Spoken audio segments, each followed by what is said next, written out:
as we may need to suspend to ensure all members are able to participate. Do we have members participating by video call?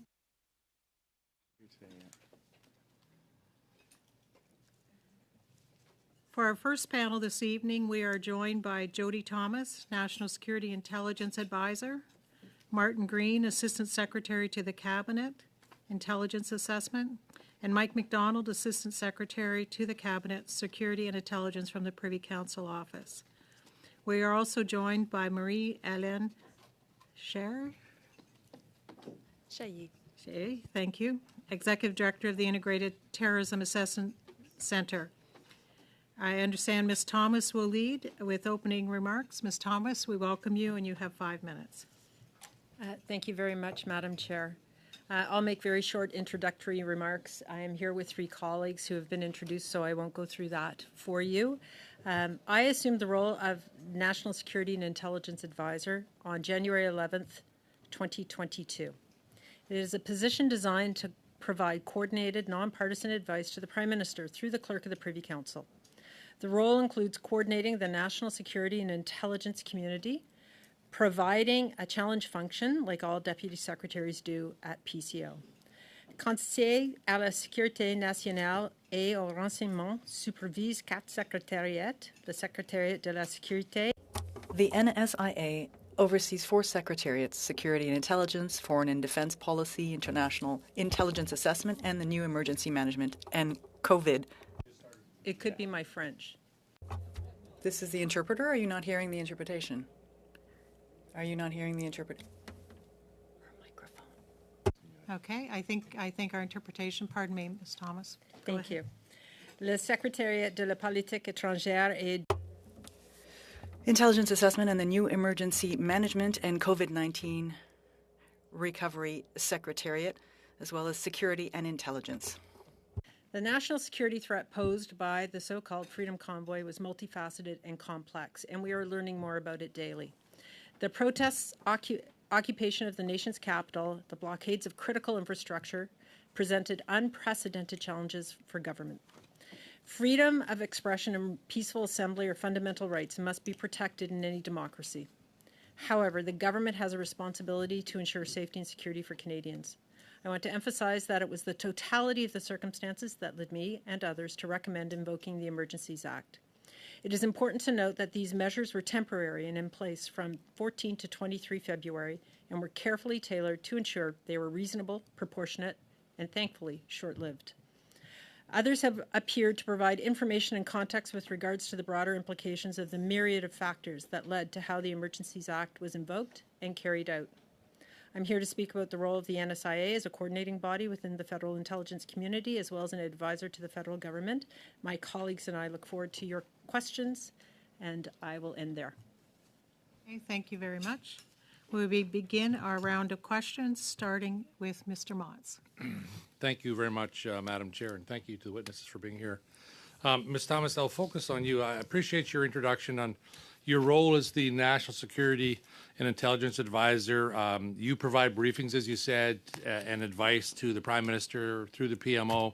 So would it be fair to suggest that an aspect of your responsibility during the Freedom Convoy was to provide the PMO, the Prime Minister, and Cabinet briefings that were with full, frank, and factual threat pictures? Would that be a fair assessment?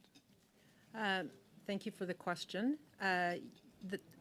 The information and the intelligence is provided through PCO, not through PMO, just as a clarification. But yes, okay. Frank, open, transparent information. Okay, thank you. Would you then agree with me that the Emergencies Act sets out the threshold upon which government must rely upon to lawfully invoke the Emergencies Act, namely the definition in Section 2 of the CSIS Act, and that I would suspect you have a firm understanding of Section 2, which defines what threats to security of Canada means? Yes, and thank you for the question. This has been a subject of significant discussion. It certainly has come up in these hearings, and it came up at the inquiry last week. And legal advice has been provided, and I know that the Deputy Minister of Justice and the Minister of Justice have both been here. The government has a responsibility to take a broad look when assessing national security threats. I want to get to that. Okay. So CSIS, the RCMP, the OPP have testified that there wasn't intelligence to support that a threat to the security of Canada existed. And yet, as you've just stated now, and you stated at the commission, that you received some legal opinion that included a broader interpretation, as you've just indicated, of the Emergencies Act than what the law states is the prescribed threshold. So, can you tell me who determined that this broader interpretation was required? Is the first part of that. When was that interpretation asked for? Who wrote that interpretation? And when was that interpretation received by you or others, and that you presented it? So, thank you very much for the question. The Department of Justice wrote the legal opinion.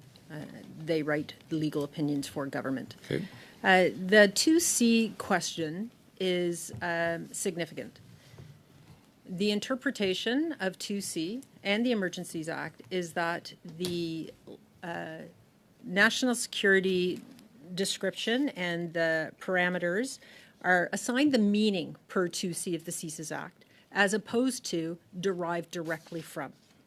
And what that means is that there is not one person in this country who determines something is a national security threat.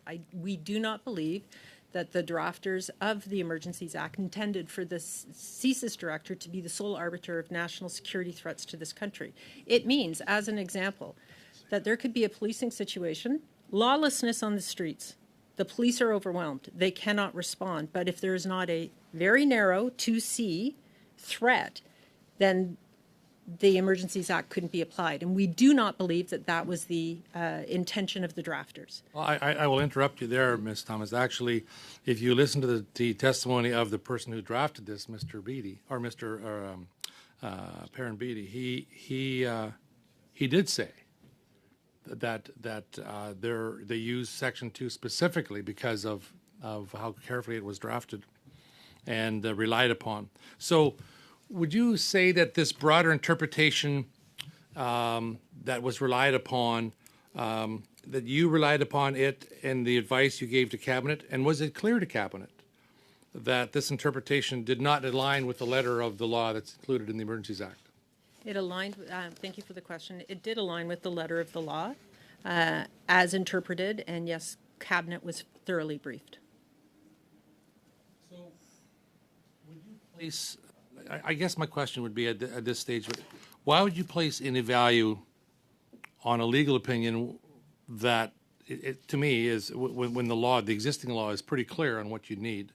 Could it be that since the circumstances of the protest didn't really meet the threshold, as had been said already by the RCMP, the OPP, and CSIS intelligence, that it was conscripted to try and justify the government's invocation of the Emergencies Act? Thank you very much for the question. No, I don't agree with that. Okay, thank you very much. Minutes is up. Thank you, Mr. Motz. I'll move to Mr. Nakby. Thank you very much, Chair, and welcome to all the panel members. Thank you, Ms. Thomas, for being here. And I'm just going to perhaps continue the line of questioning where Mr. Motz left.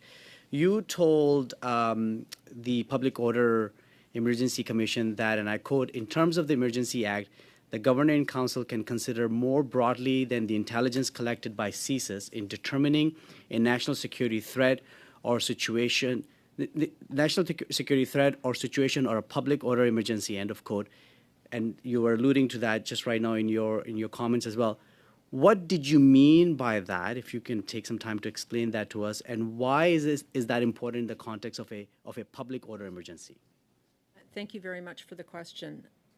What I meant by that is that the 2C national security definition is not a one-for-one translation into the Emergency Act. It is assigned meaning from the CSIS Act, as opposed to it must be determined by CSIS.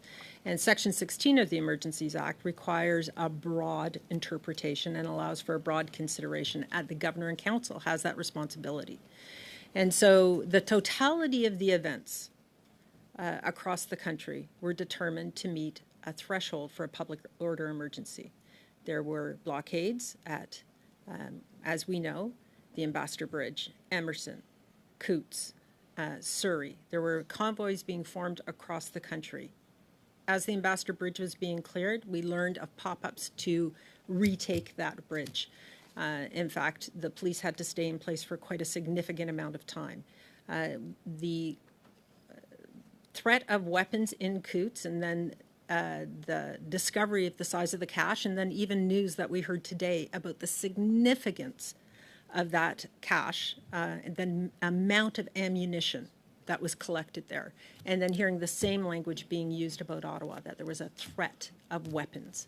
The economic impacts, the inability of Canadians to live their lives, and the increasing rhetoric online.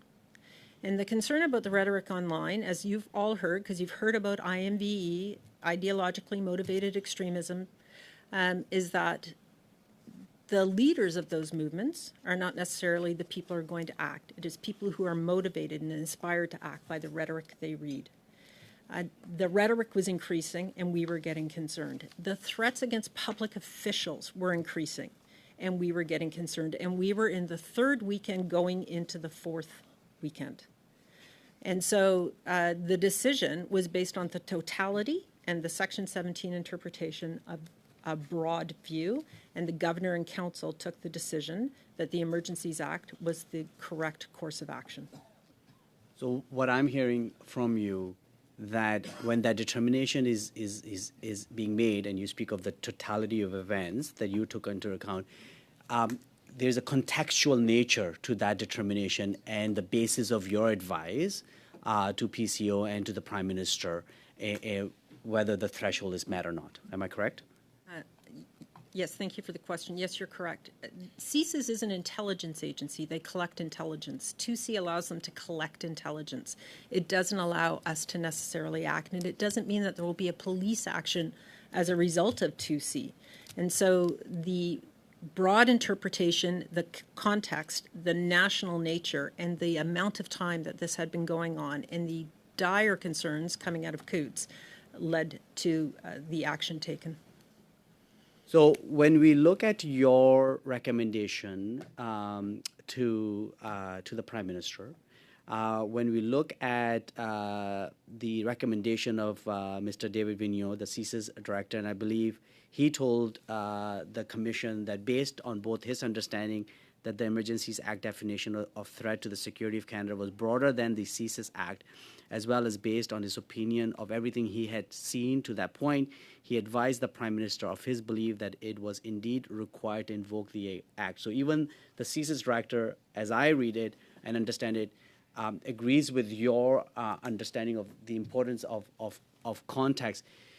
I'm asking you not on his behalf, but it's your understanding that his advice to invoke the Act was also based on the context that he was seeing in his role as a CSIS director as to what was happening not only just in Ottawa but across the country, and how it was escalating by the moment?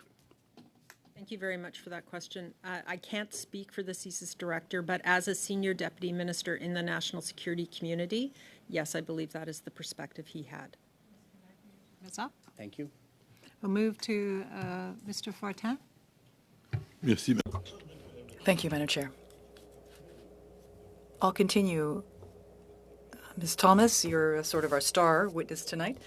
Madam Thomas, based on your testimony, I gather that what motivated you to believe that a threshold had been met was the blockade of the Ambassador Bridge and others, the fact that there was a convoy heading towards Ottawa, the fact that these individuals had obtained a lot of funding. We're talking millions of dollars. What's the exact figure? Do you actually know how much money, to your knowledge, had they collected? It was in excess of $20 million. The exact number, I think, was revealed during the inquiry. Mais à ce moment-là, But when you were recommending, at the moment when you actually recommended the declaration of emergency, there were 20 million or so? Thank you for the question. We knew there was in excess of 10 million. Okay.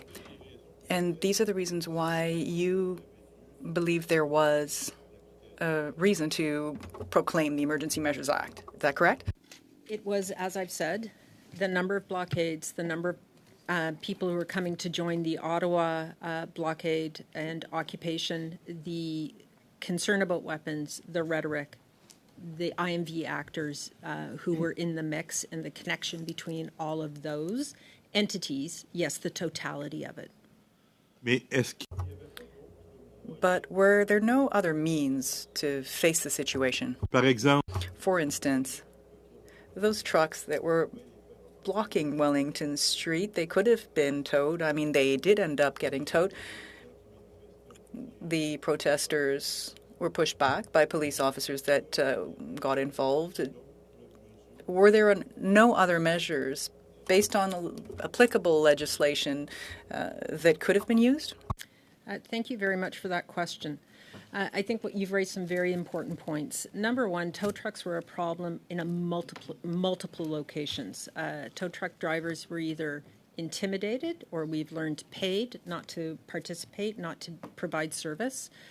We looked as far as Montreal to get tow truck drivers to come to Ottawa as but one example. And so we had a national tow truck strategy, which I know that the Deputy Minister of Transport Canada has explained to you. Tow trucks were a major issue, and we're talking about big rigs. We're not talking about the average tow truck. That equipment, hard to find, and we had to compel tow truck drivers to come to respond. Other measures, we had 2 tracks of action that we were looking into that Mike McDonald led on behalf of PCO with public safety. Track 1, Track 2, you've heard that talked about. Track 1 was existing legislation and what could be used within existing traction with the province in Ontario. And the city, the police chief said there was no policing solution. You've heard that testimony. mais monsieur, But you're referring to the chief of police. Sorry, I don't want to interrupt you, but you understand I have a limited time. The chief of police said he wanted 1,800 police officers to free up the downtown core. In the end, he received 2,000 or so after he actually stepped down. From what I gathered, the tow trucks under the Highway Traffic Act of Ontario, you could actually require them to be, you compel them to be used. And if they didn't want to do this, you could have had an injunction to force them into it. Am I mistaken in this? Ontario, it's an Ontario Act, and Ontario did not compel the tow truck drivers. We used the federal act to do that. There were many opportunities. vous avez utilisé You used the federal act, I understand that, but my question was, could you not have used the legislation in effect, like the Highway Traffic Act of Ontario or the Criminal Code or anything else, to say, that doesn't work, you can't do that, we're going to get an injunction, we're going to force people to do certain things. Couldn't you have done that? Injunctions were discussed there and not used. It is more a private law remedy as described by the department, the Minister of Justice. There were actions that could have been taken under existing legislation, but when they weren't, and we were at the end of the third weekend, the federal government had to act. And you have heard the testimony both at the inquiry and here that there were challenges in getting Ontario to the table to have discussions and use their act. So the federal government doesn't apply provincial legislation, the province does. Oui, mais Yes, but you may have heard from Commissioner Lucky, who in one of her testimony said that the available means had not all been used and that before... merci, Madame Thomas. Thank you, Madam Thomas. Mr. Green?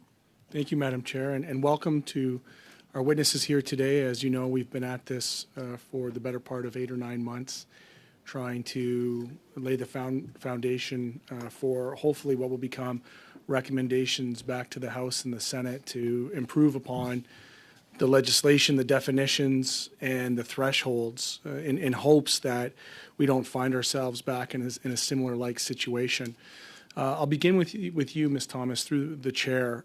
Is it your assessment that while the government may, or different levels of government may have had legal remedies available, that the practical collapsing, I'll say for lack of a better term, of policing and the inability of policing to adequately provide law and order, particularly as it relates to the occupation here in Ottawa, did that inform some of your advice to the Privy Council office?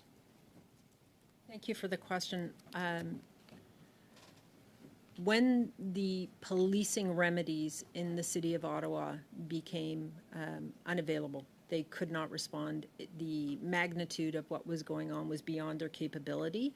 That, yes, certainly after the third weekend was part of the advice. Is it your assessment that it was the third weekend that they were rendered unavailable? I'll say failed. I'm going to use that language. There was a failure of policing to adequately provide law and order in the nation's capital on Parliament Hill. At what point in your assessment did you believe that to be a risk to national security? I can't give you an exact day, sir, and so I apologize for that. What I will say is that... Would you say that it was early on in your assessment? Did you contemplate that and we've seen this in testimony now, the lack of confidence between the RCMP, the OPP, and the OPS, there was some pretty clear testimony that those communications had broken down in many fundamental ways, including operational planning. Would you agree with that there was a breakdown in those communications? I would agree that certainly there was a breakdown in communication, and that the inability to create an operational plan that was effective and executable was certainly a significant issue. And why is that? Why did it happen? Yeah, I'll let you state plainly why not having police available to use legal remedies that I think, and I'll just put the card on the table, when Mr. Beattie and the drafters of this legislation first were contemplating the Emergency Act, I'm not clear they ever contemplated the failure and breakdown of policing in the way that we watched and observed across the country. Would you agree with that?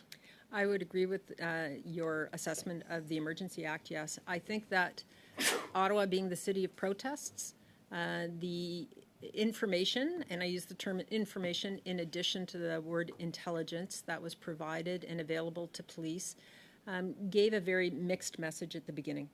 And that, just to be clear, in that some were saying they were going to leave in a couple days, right. And I think there were some other reports that suggested this was protracted. They had no intention of leaving. Exactly. I think that the police, being used to managing protests in this city, thought they had a plan that would manage this situation. And the magnitude of the number of trucks and how entrenched they became very quickly in the city was underestimated and a consequential issue. In your opinion, from a threat assessment, how important was it to you to have the knowledge that there were members of Joint Task Force 2, members of the RCMP security detail for the Prime Minister, members of both serving and we're hearing now perhaps with leaks, like active duty police officers and military. When you talk about threats of ideologically motivated violent extremists, how important was it for you to understand that there were people with logistical knowledge and capabilities that would far exceed any typical protest that you might see set up on the lawn of Parliament Hill? As that information became available, certainly it was a concern. And when did it become available?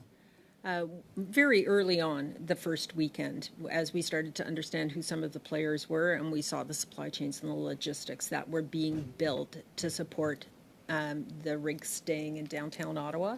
Yeah, they had a off-site supply station, for lack of a better term, where they could get warm, get fed, get fuel, to then come back.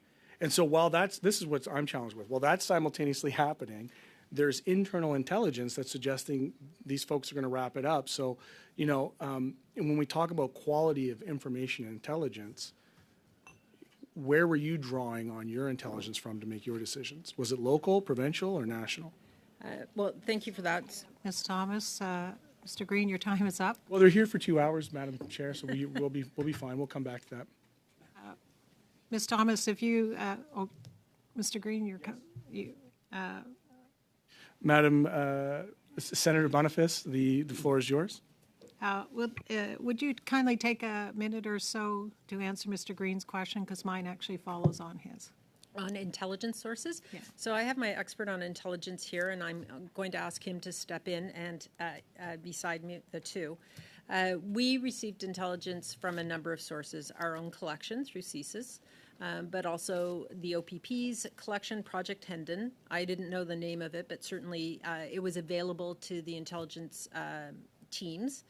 Our own assessment of open source intelligence, and certainly from the RCMP and their INSET teams. But Madame Chaillet. Thank you very much, Madam Thomas. So yes, as Madam Thomas mentioned, there are several intelligence agencies in town who were looking at this from their own specific mandates. My organization, ITAC, have had the pleasure of appearing before this committee a few months ago, if you'll remember.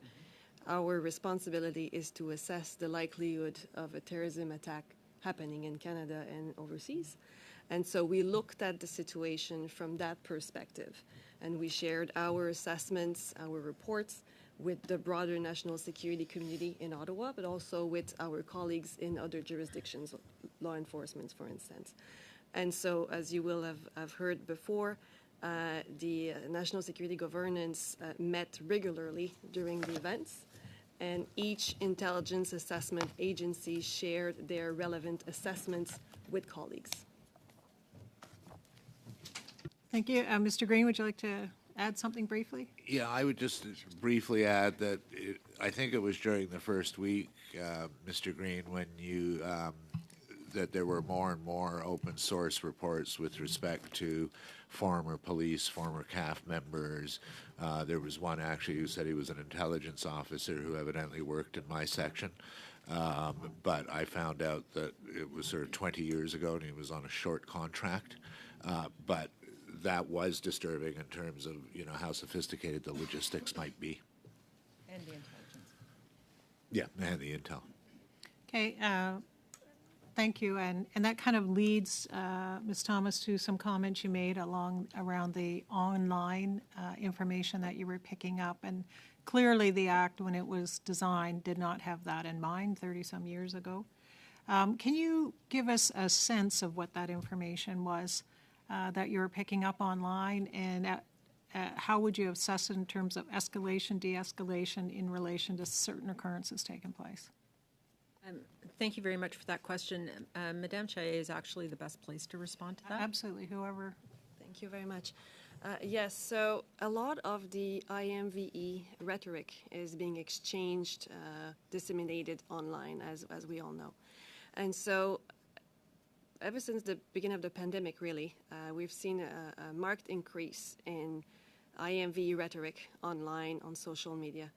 And so the challenge with that is that, as Madam Thomas mentioned earlier, the people who actually disseminate the propaganda are not necessarily the people who would actually mobilize to violence and conduct an act of terrorism. What we have seen happening is the consumers of that rhetoric, of that propaganda, slowly or sometimes very quickly radicalizing and mobilizing to violence and then conducting an act of terrorism. And so during the convoy, during the whole pandemic, and still, we're seeing that kind of narrative, very like anti-authority, anti-government, but also xenophobic, misogynistic. And another challenge with the IMVE threat that we're facing is that some of my colleagues call it the salad bar threat, because people will not necessarily just focus on one set of grievances. They can pick up many different things depending on their own personal circumstances and get triggered, and it's very hard to determine by what and when and what kind of act of violence they might actually conduct. Okay, thank you. I have 30 seconds left. In terms of the rhetoric that we see and we continue to hear, as you say, how is it impacted internationally? And I can get the answer at my next question, but I have colleagues, former colleagues who are working in New Zealand, had great concern about what was going on. And I think all of that context, as an example, is reflective of the environment we're in today versus when, at the time the Act was written. So I'll just hold that question to the end. I think I'm done. You are done. That's perfect. Okay, we'll move to Senator Carignan. Merci, Madame la Présidente. Thank you, Madam Chair. My questions are for you, Madam Thomas. Can you tell us about the legal opinion that so many people actually have seen, aside from us, to know who asked for that legal opinion as to the option to invoke the Emergency Measures Act? I think that's a solicitor-client privilege question. The legal opinion is written by the Department of Justice, and there had to be a legal opinion to accompany the invocation document. But beyond that, I don't think I can say much more. Qui est le client? Who is the client? The Governor and Council. OK. Okay. You were aware of this legal opinion? Aware of legal opinions along the path as the determination was made Okay. to invoke the act. OK. Monsieur Vigneault? Mr. Vigneault had knowledge of this. Vigneault should speak for himself, but I believe that he had his own legal opinion. À l'extérieur du cabinet? Outside of cabinet, how many people had access to this legal opinion? To that question. Selon vous, According to you, would several people outside of cabinet have had access to it? I'm sorry, Madam Chair, I don't know the answer to that question. I wouldn't want to speculate. OK. Okay. So the client is cabinet. The professional who provided the service is the Department of Justice, the Solicitor General. So the cabinet can waive this solicitor-client privilege. Were you consulted by cabinet as to waiving this solicitor-client privilege for this legal opinion? I was not consulted. I have not had a discussion on that question. OK. Et quelle était la nature? Okay. And on the legal opinion as such, to you, was this a decisive factor in your recommendation? The understanding of the Emergencies Act and the elements of it, that was critical. My own recommendation was based on the national security community and the information that we had in hand to advise Cabinet on February 13th and 14th. OK. Okay.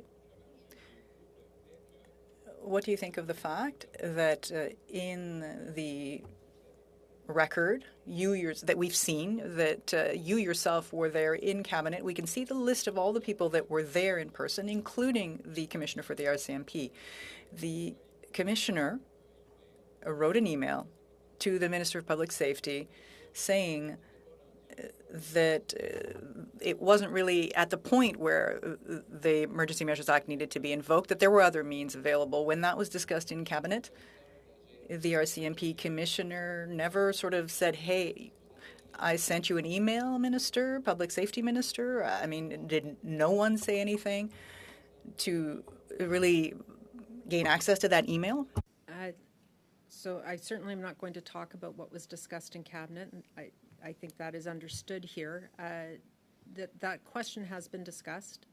At the IRG, there's an opportunity for officials to speak.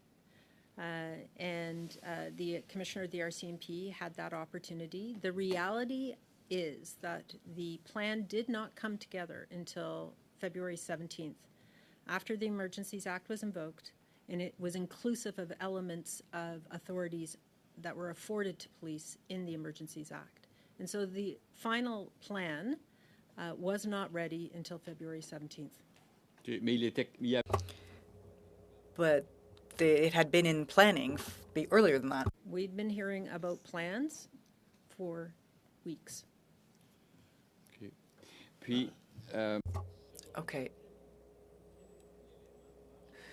What would you say was the main issue that happened in Ottawa that caused the invocation of the Emergency Measures Act? Again, thank you for that question. I've been very clear, I believe, that it was not one location that caused the invocation of the Emergency Act.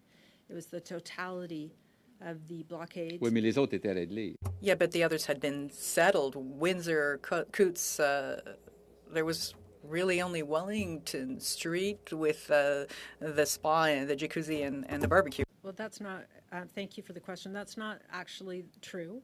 There were blockades in Surrey. Coots was being cleared. Ambassador Bridge was very tenuously cleared. Peace Bridge, threats against Via Rail lines, intelligence about convoys being created to join and bolster what was going on in Ottawa. Ms. Thomas? I'm sorry, Senator Carignan, your time is up. And we'll move to Senator Harder. Thank you very much, Chair, and thank you, Ms. Thomas and colleagues, for being here. I'd like you to describe to the committee how you formed your view. I'm not asking for what it was, but it's important for us to understand the process that the NCA, National Security Intelligence Advisor, goes through, and to assure us that the advice given is given to the Governor and Council in an unfiltered fashion. Thank you very much for that question. In this particular circumstance, and it was 3 weeks into my new job, so I'm You're not very experienced at yes. that point.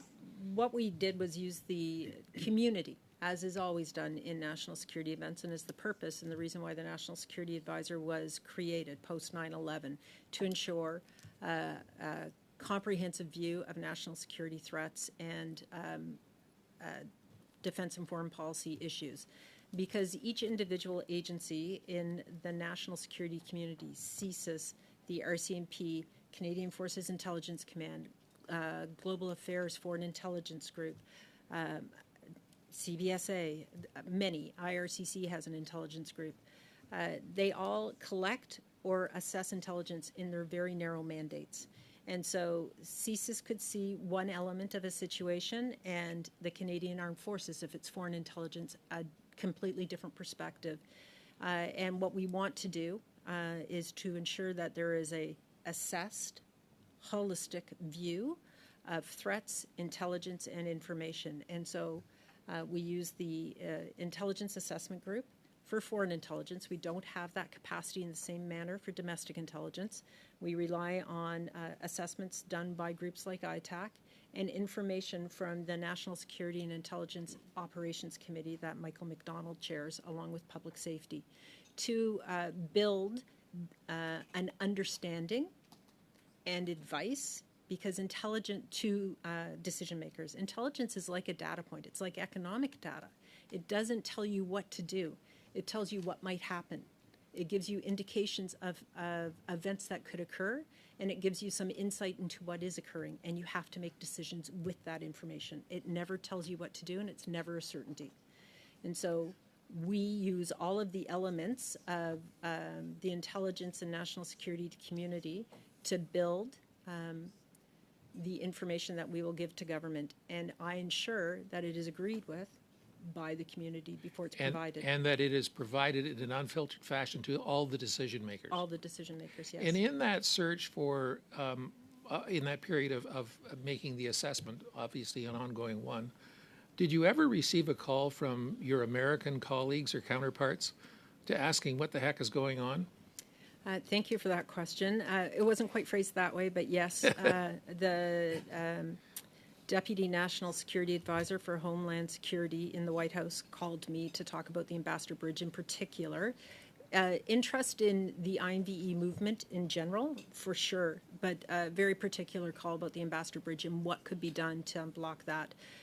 At the moment I got the phone call, the auto companies had all called the White House and said, we're laying people off. So that was a serious call on the part of your American colleague. Very, very much so, yes. Madam Chair, do I have time for another question? You have 1 minute.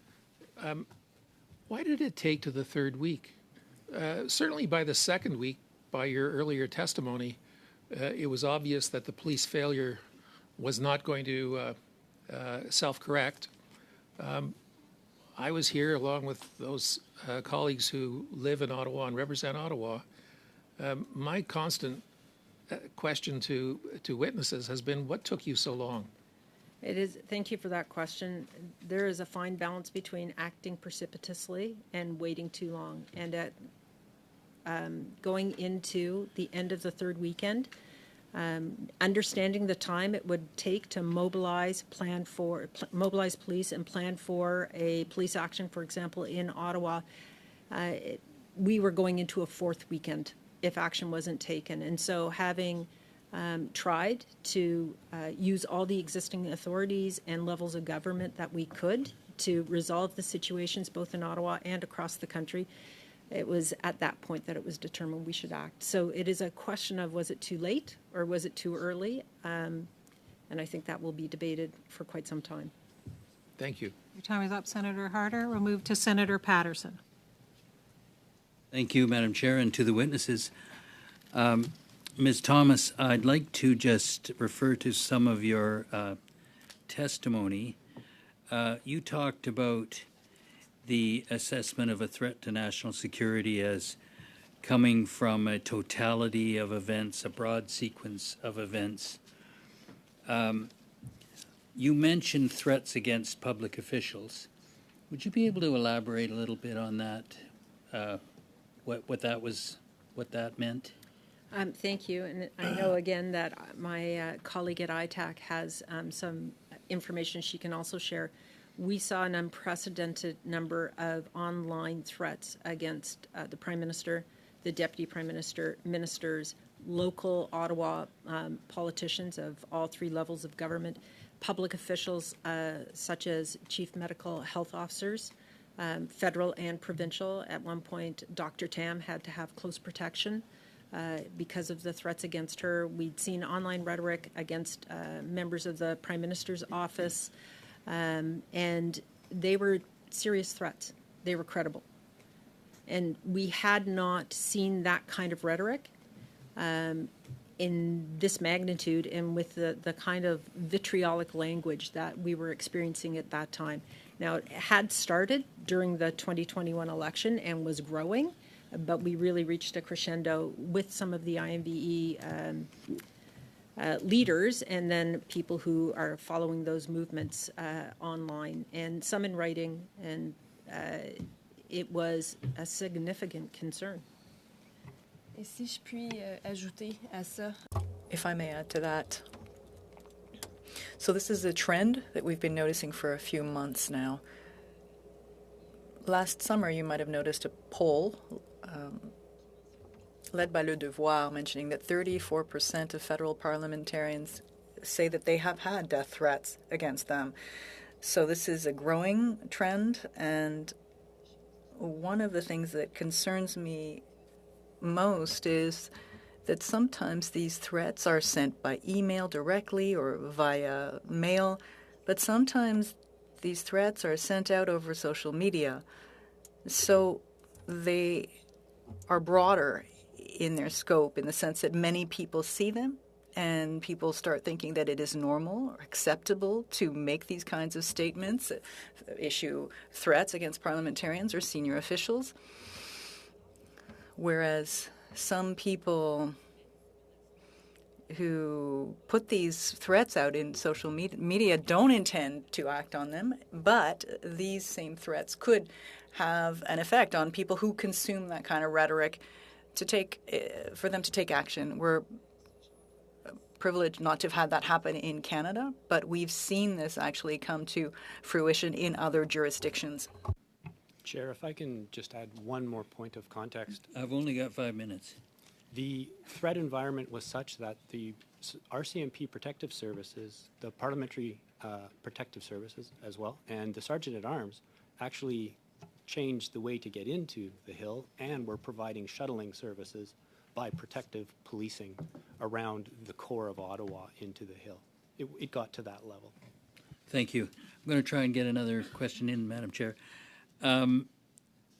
The public, I guess, thought that the Ambassador Bridge had been blockade had been stopped when the Emergencies Act was invoked. But you said there was pop-ups to retake that bridge. Could you just what does that mean?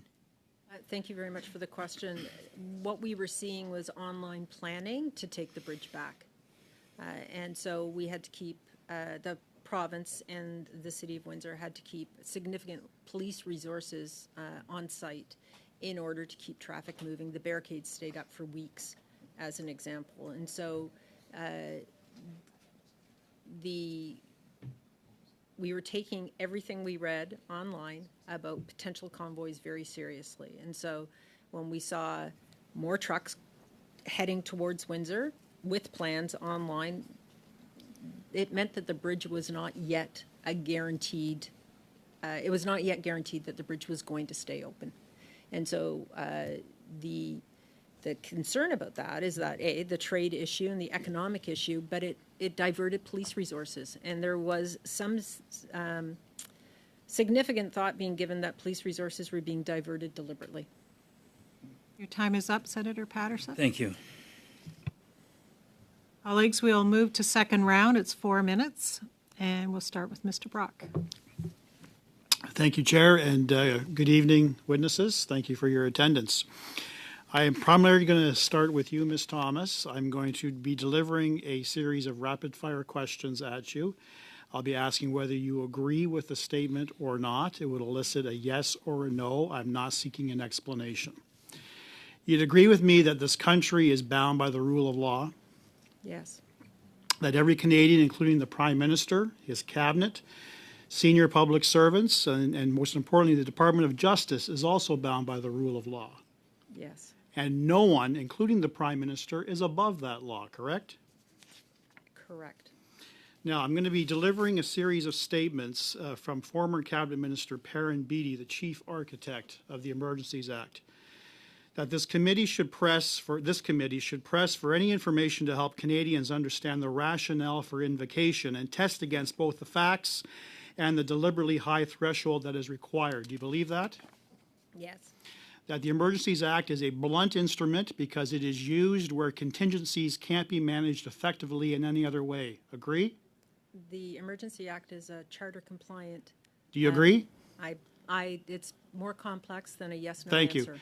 That if invoking the Act made law enforcement easier, the issue is whether the deliberately high threshold was met, not whether the powers given were useful, or in other words, whether the powers they already had could have resolved the problem. Do you agree with that? That's how it was used. That in relation to freezing bank accounts of people associated with the protests, new government powers should be conferred in a time of calm, not by regulation drawn up in a crisis. Do you agree with that? Yes. That police were called upon to deal with a breakdown in our political system. Agree? No. That if government were to avoid much more serious emergencies in the future, they must restore a civility to our politics that allows us once again to disagree strongly on issues without seeing one another as enemies. Agree? I'm not a politician. Do you agree? I would agree, but I'm not a politician. Thank you. That our body politic is wounded at the present time. We need to heal those wounds. We need to do it by treating each other as Canadians with respect.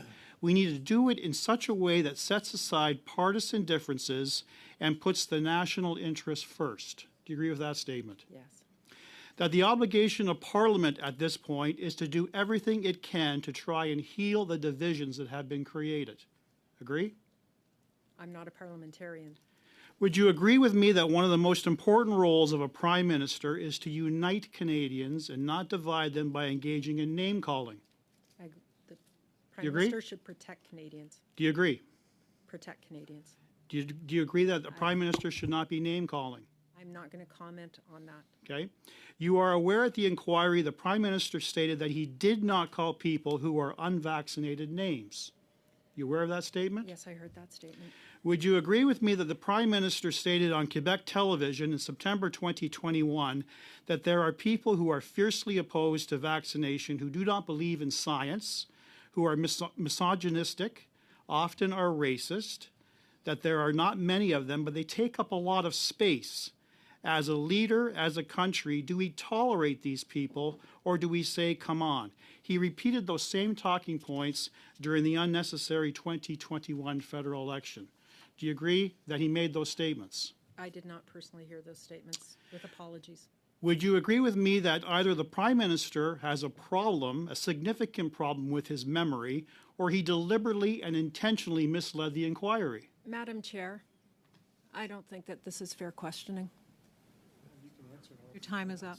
She can answer the question. It's not up to her, this witness, Point of to order, question the Madam validity Chair. and the we relevancy. do not need commentary on the witness's Do I testimony. still- The witness's testimony Can I stands. just give her an opportunity to answer? Thank you. I'm not sure what the question was. I can repeat the question, Madam Chair.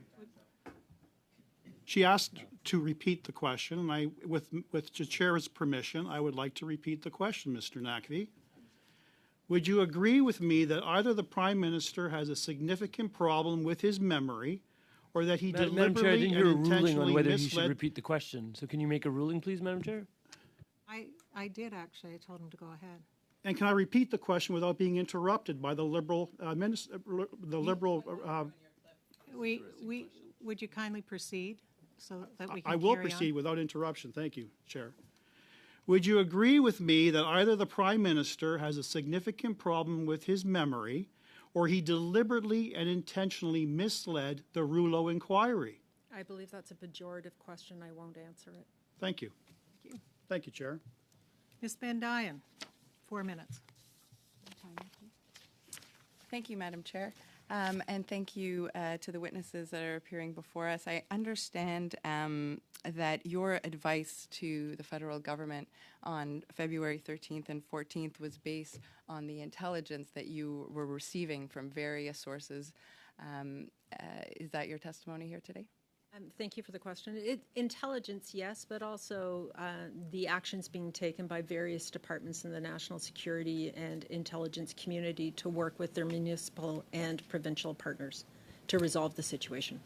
And I thought I understood from Ms. Choyer's testimony earlier that some of the intelligence that you were receiving at ITAC included international terrorist threats that could possibly take advantage of the situation.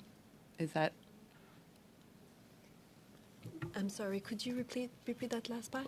Were you concerned about any international threats to Canada at the time, given the lawlessness that was going on? We actually looked into it, and our concern and what we flagged in our reports is that any violent extremist organization could seize the opportunity afforded by events like that. And Ms. Thomas, you mentioned earlier this evening the frankly shocking discovery. The Globe and Mail reported that newly unsealed court documents related to the conspiracy to murder RCMP officers in Coutts show that investigators found 2 pipe bombs along with 36,098 rounds of ammunition, gas masks, and firearms. Thankfully, these pipe bombs were dismantled by an explosives team. I also note that the CBC reporting has said that one text message cited by police shows that the bosses told the men to spread the message that the real goal for the protest included altering Canada's political, judicial, and medical systems. It seems that you are aware of this information. You also mentioned that you were very concerned about the situation at Coutts. Is there anything that you would like or can add to the reporting that came out today? Thank you very much for the question. Other than the magnitude of it and the size and the intentions, the behind-the-scene intentions confirmed that are now public, confirm what we believed, I don't have anything to add. The determination to overthrow the government, whether here or use force in Coutts, use public dissent to have the government change public policy, change health policy, or change the government, was an underlying motivation of the convoys. Thank you.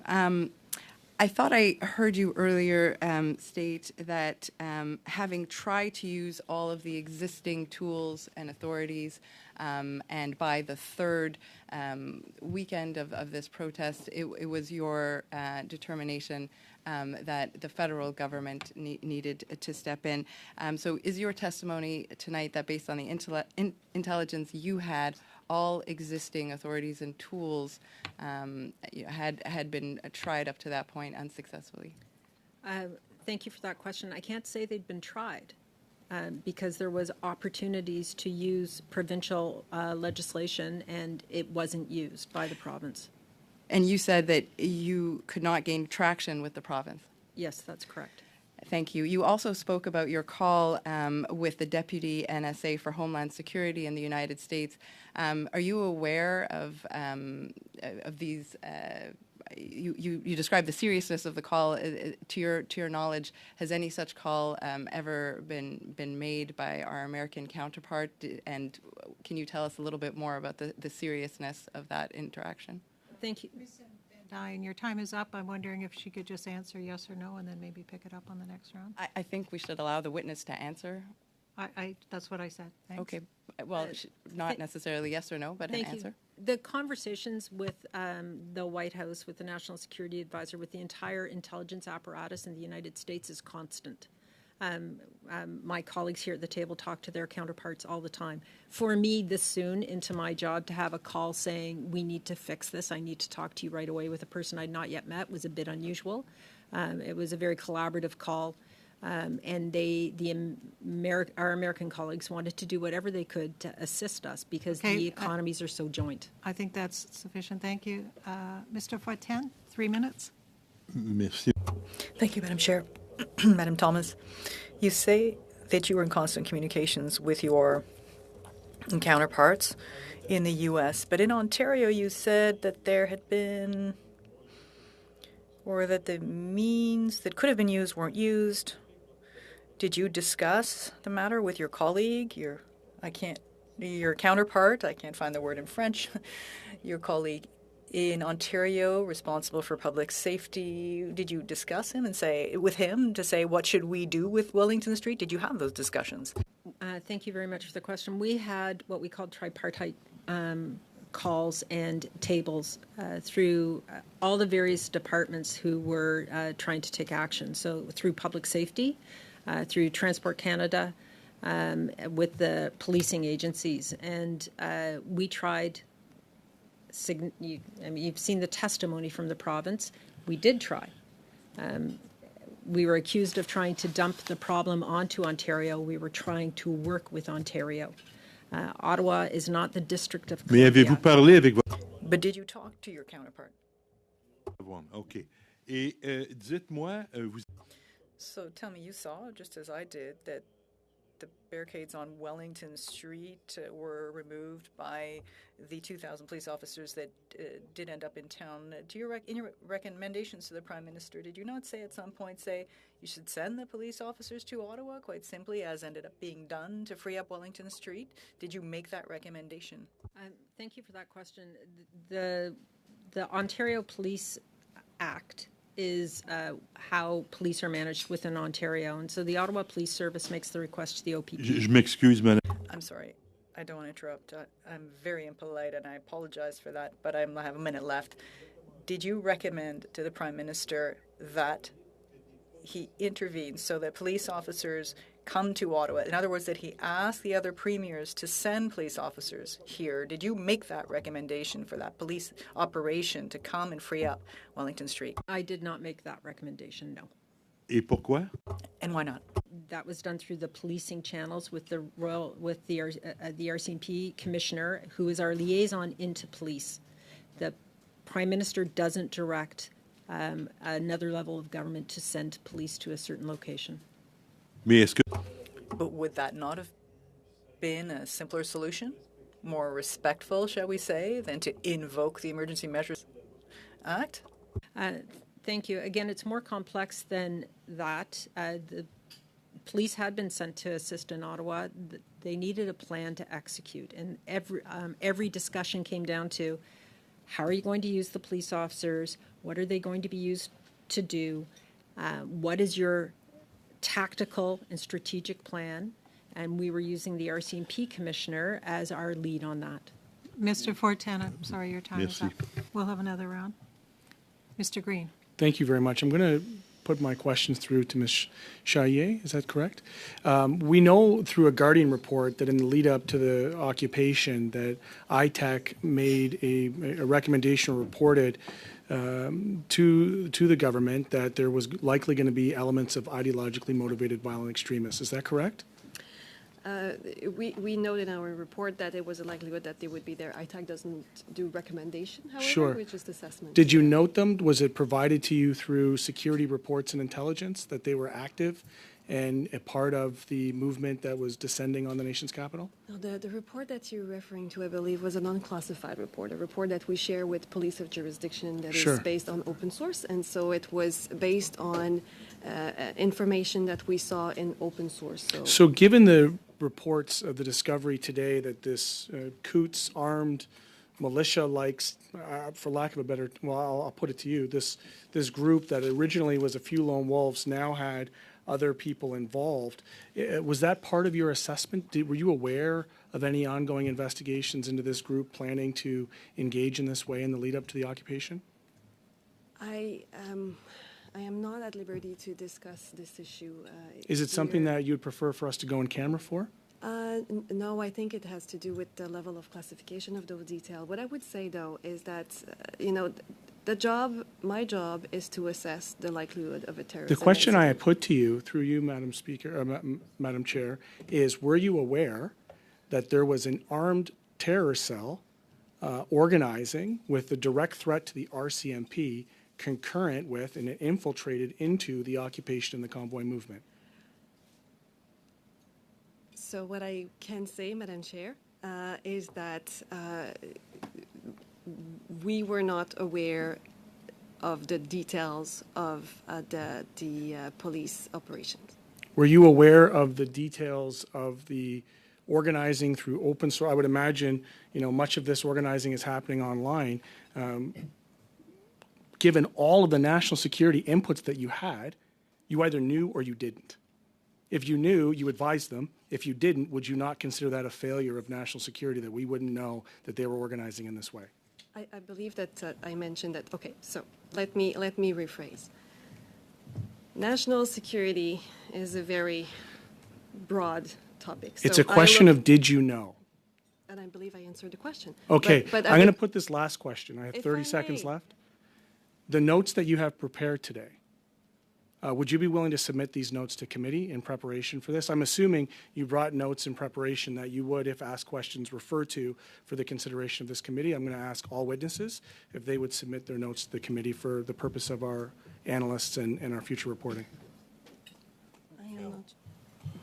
Yes, my notes will be Just to shared. be clear, was that no? Yeah, well, there's documents here that I don't think I'm at liberty to share. Are you aware of the duty of candor, sir? Yes. Are you aware that that extends to the House of Commons in terms of being a Grand Inquisitor of the land and us having the complete ability to send for documents and otherwise? Are you aware of that? Mr. Green, your Yes. time is up. This is a point of order, Madam Chair. Madam Chair, this is an ongoing issue that we have at this committee, and I'm not sure, given all of the knowledge that we have here, whether they're being advised to obstruct this committee or cooperate with this committee. But we were struck with a mandate that swore us in, that gives us the ability to go in camera.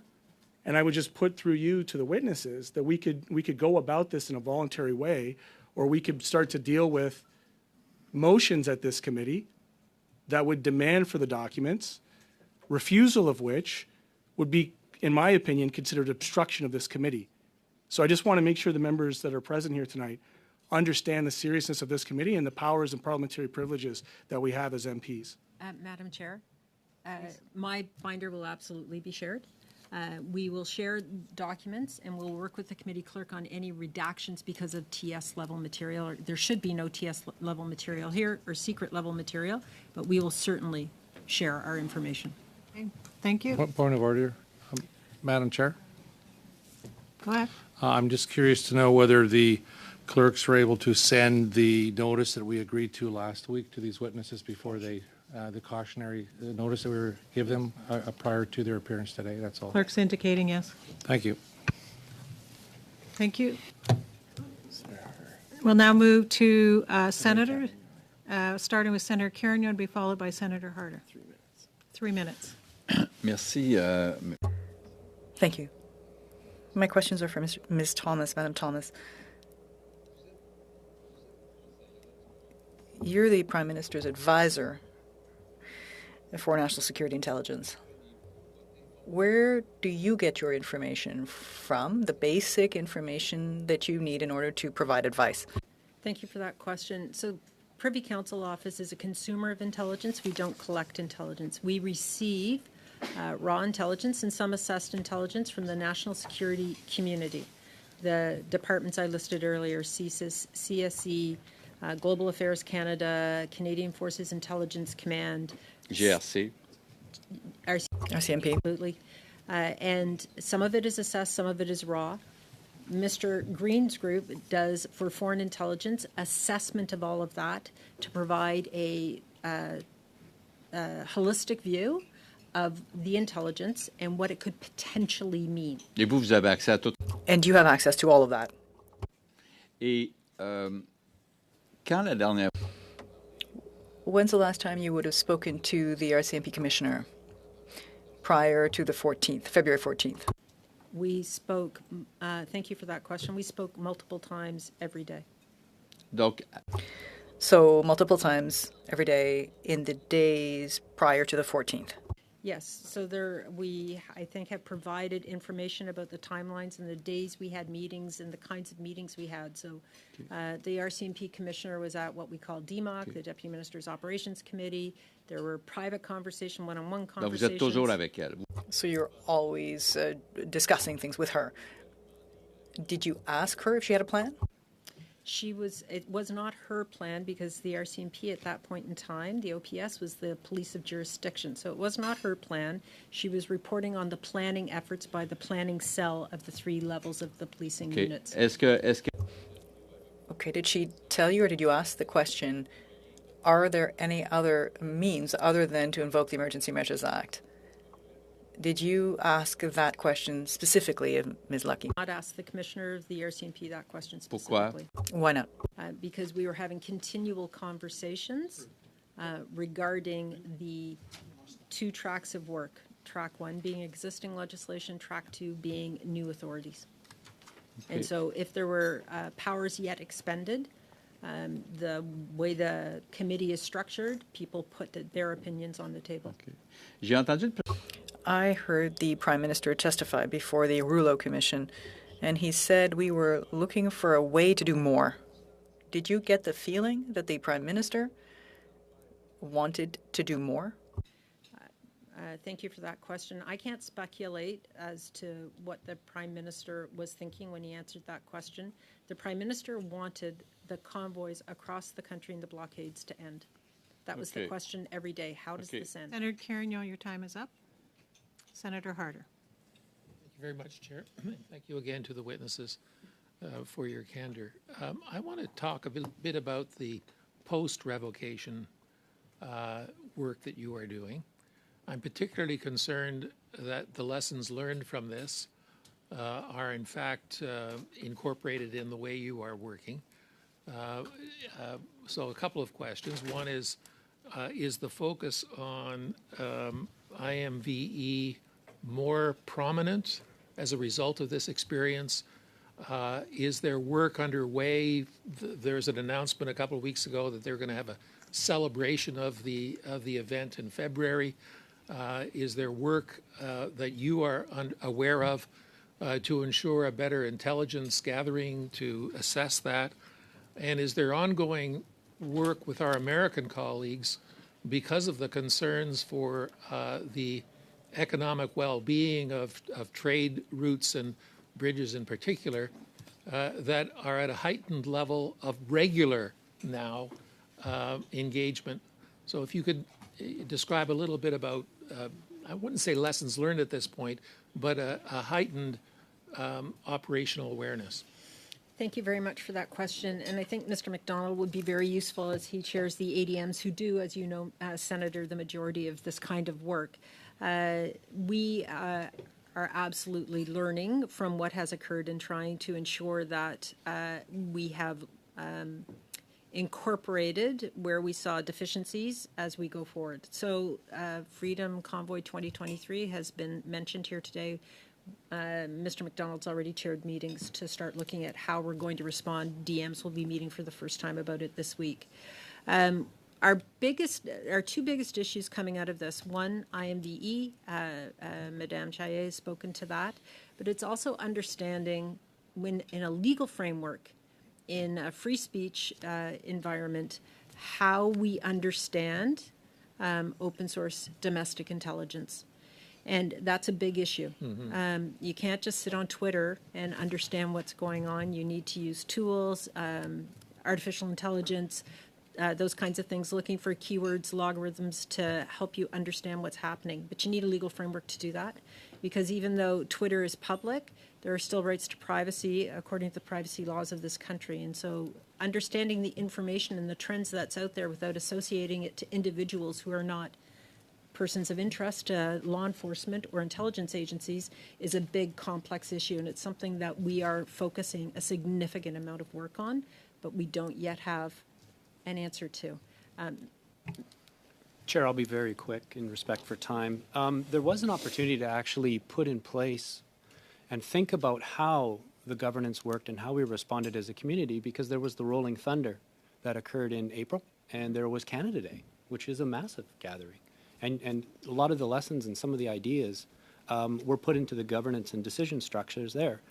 I think I would highlight one very important thing is that I have a deeper relationship with the Ottawa Police and directly sit and talk with them about these issues. And that really didn't happen before. Also with Intersect, when in the National Capital Region, and this is only Ottawa specific, there's conversations around what is the future of Intersect? What could it be? How could it expand more? How can it share? How can it cooperate more?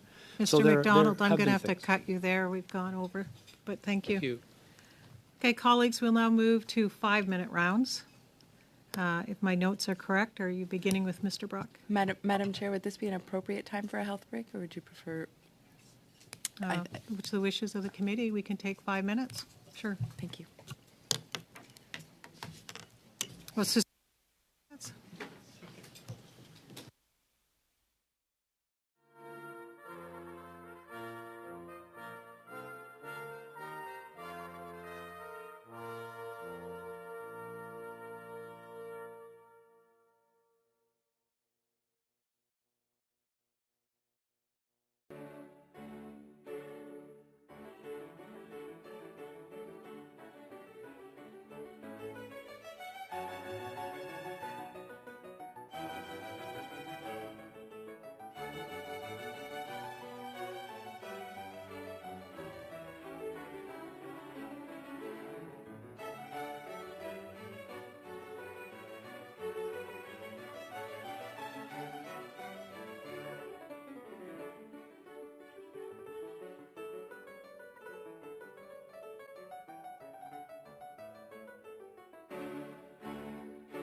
With Mr. Brock.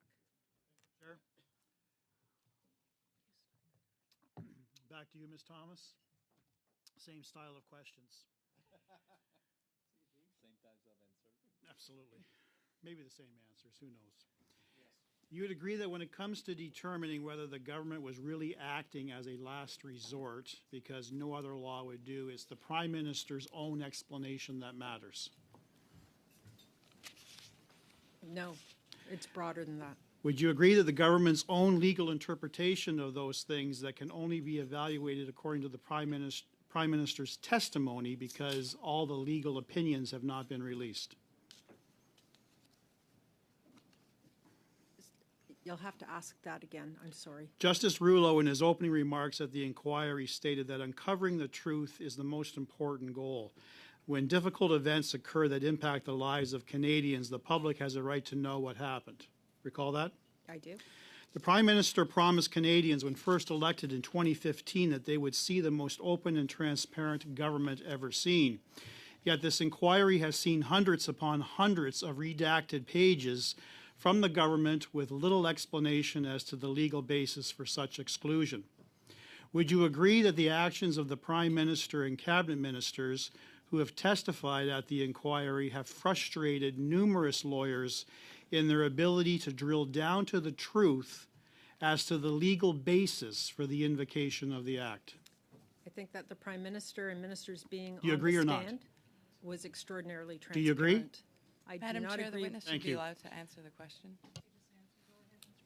Inquiry lawyer Gordon Campbell stated, "We have, from the beginning of this proceeding through till now, attempted to find a way to lift the veil that has made such a black box of what has turned out to be a central issue before the hearing.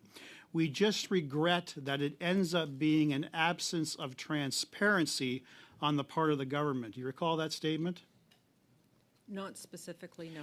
Do you agree that Justice Minister Lametti testified at the inquiry that the government didn't use the legal definition within the Emergencies Act, but rather used their own reasons, but could not release it due to solicitor and client privilege? You're aware of that? I did not see all of Minister Lametti's testimony. You're aware that no government official, all the ministers and the Prime Minister, are talking about solicitor and client privilege as a basis for not releasing those legal opinions. You're certainly aware of that. Solicitor client Thank you. privilege. Justice Rouleau pressed Minister Lametti on this issue, asking how he would understand and pass judgment on the legal basis for invoking the Emergencies Act, which is a central issue in the Commission, when the government was not forthcoming on the legal rationale. He then said, quote, "I guess the answer is we just assume they acted in good faith in application of whatever they were told." Last question. Do you agree with me that the government response of just trust us, we acted in good faith when invoking the Emergencies Act is the complete opposite of being open and transparent with Justice Rouleau but most importantly, with Canadians. Do you agree with that statement or not? Solicitor-client privilege is a long-standing protocol in Do you this agree with country. that statement, ma'am? Solicitor-client privilege. Do you agree, yes or no? I'm not answering that. Thank you. I cede the rest of my time to my colleague. Thank you very much, Madam Chair, and to my colleague. And just to the ITAC, would you agree that, contrary to the suggestions from Ms. Bendayan, that there are individuals and groups that attach themselves to a protest and try to use that protest for their own ideological purpose? Would you agree with that statement? The suggestion has been made by Ms. Bendayan that the people in Coots were somehow protesters, but they were not. The RCMP has confirmed that. Madam Chair, I never made such a suggestion. Oh, you did. Anyway, Madam Chair, I'd like to take this opportunity for the time that I have left and beyond to move the motion that was circulated to the committee, and I will just advise that the intent is to briefly explain what it is for those who may not know, and to adjourn the debate on that until at a time next meeting. Point of order.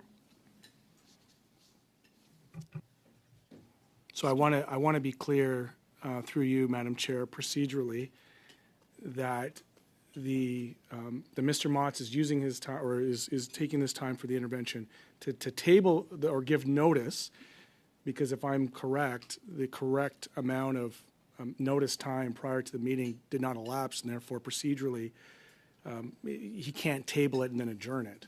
Those are different things. Providing a notice verbally is one thing. Tabling it and adjourning it is another. Mr. Motz, I believe that the proper terminology would be just to give notice. I thought that's what we had discussed. Okay, fair enough. I will give notice that we'll table this motion, and here's the idea behind it. This Mr. committee- Motz, I just, I'll stop. I just want to inform you of about 25 seconds left. Yeah, but this is not part of my intervention. This is the moving of a motion. It's oh, okay, pardon me then. I thought it was. Go ahead. Thank you. An area of significant discussion that we've had at this committee has been whether the necessary threshold for the government to declare a public order emergency under the Emergencies Act has actually been satisfied. So the matter of the interpretation of those thresholds, including especially the so-called CSIS Madam Chair, Act just on a point threshold- of order, I'm not. I believe Mr. Motz is explaining the rationale behind the Briefly, notice that he's yes. giving us. Yes. That's he's meant to be doing that during the remaining portion of his questioning time, which is apparently 25 seconds, according to what you just said.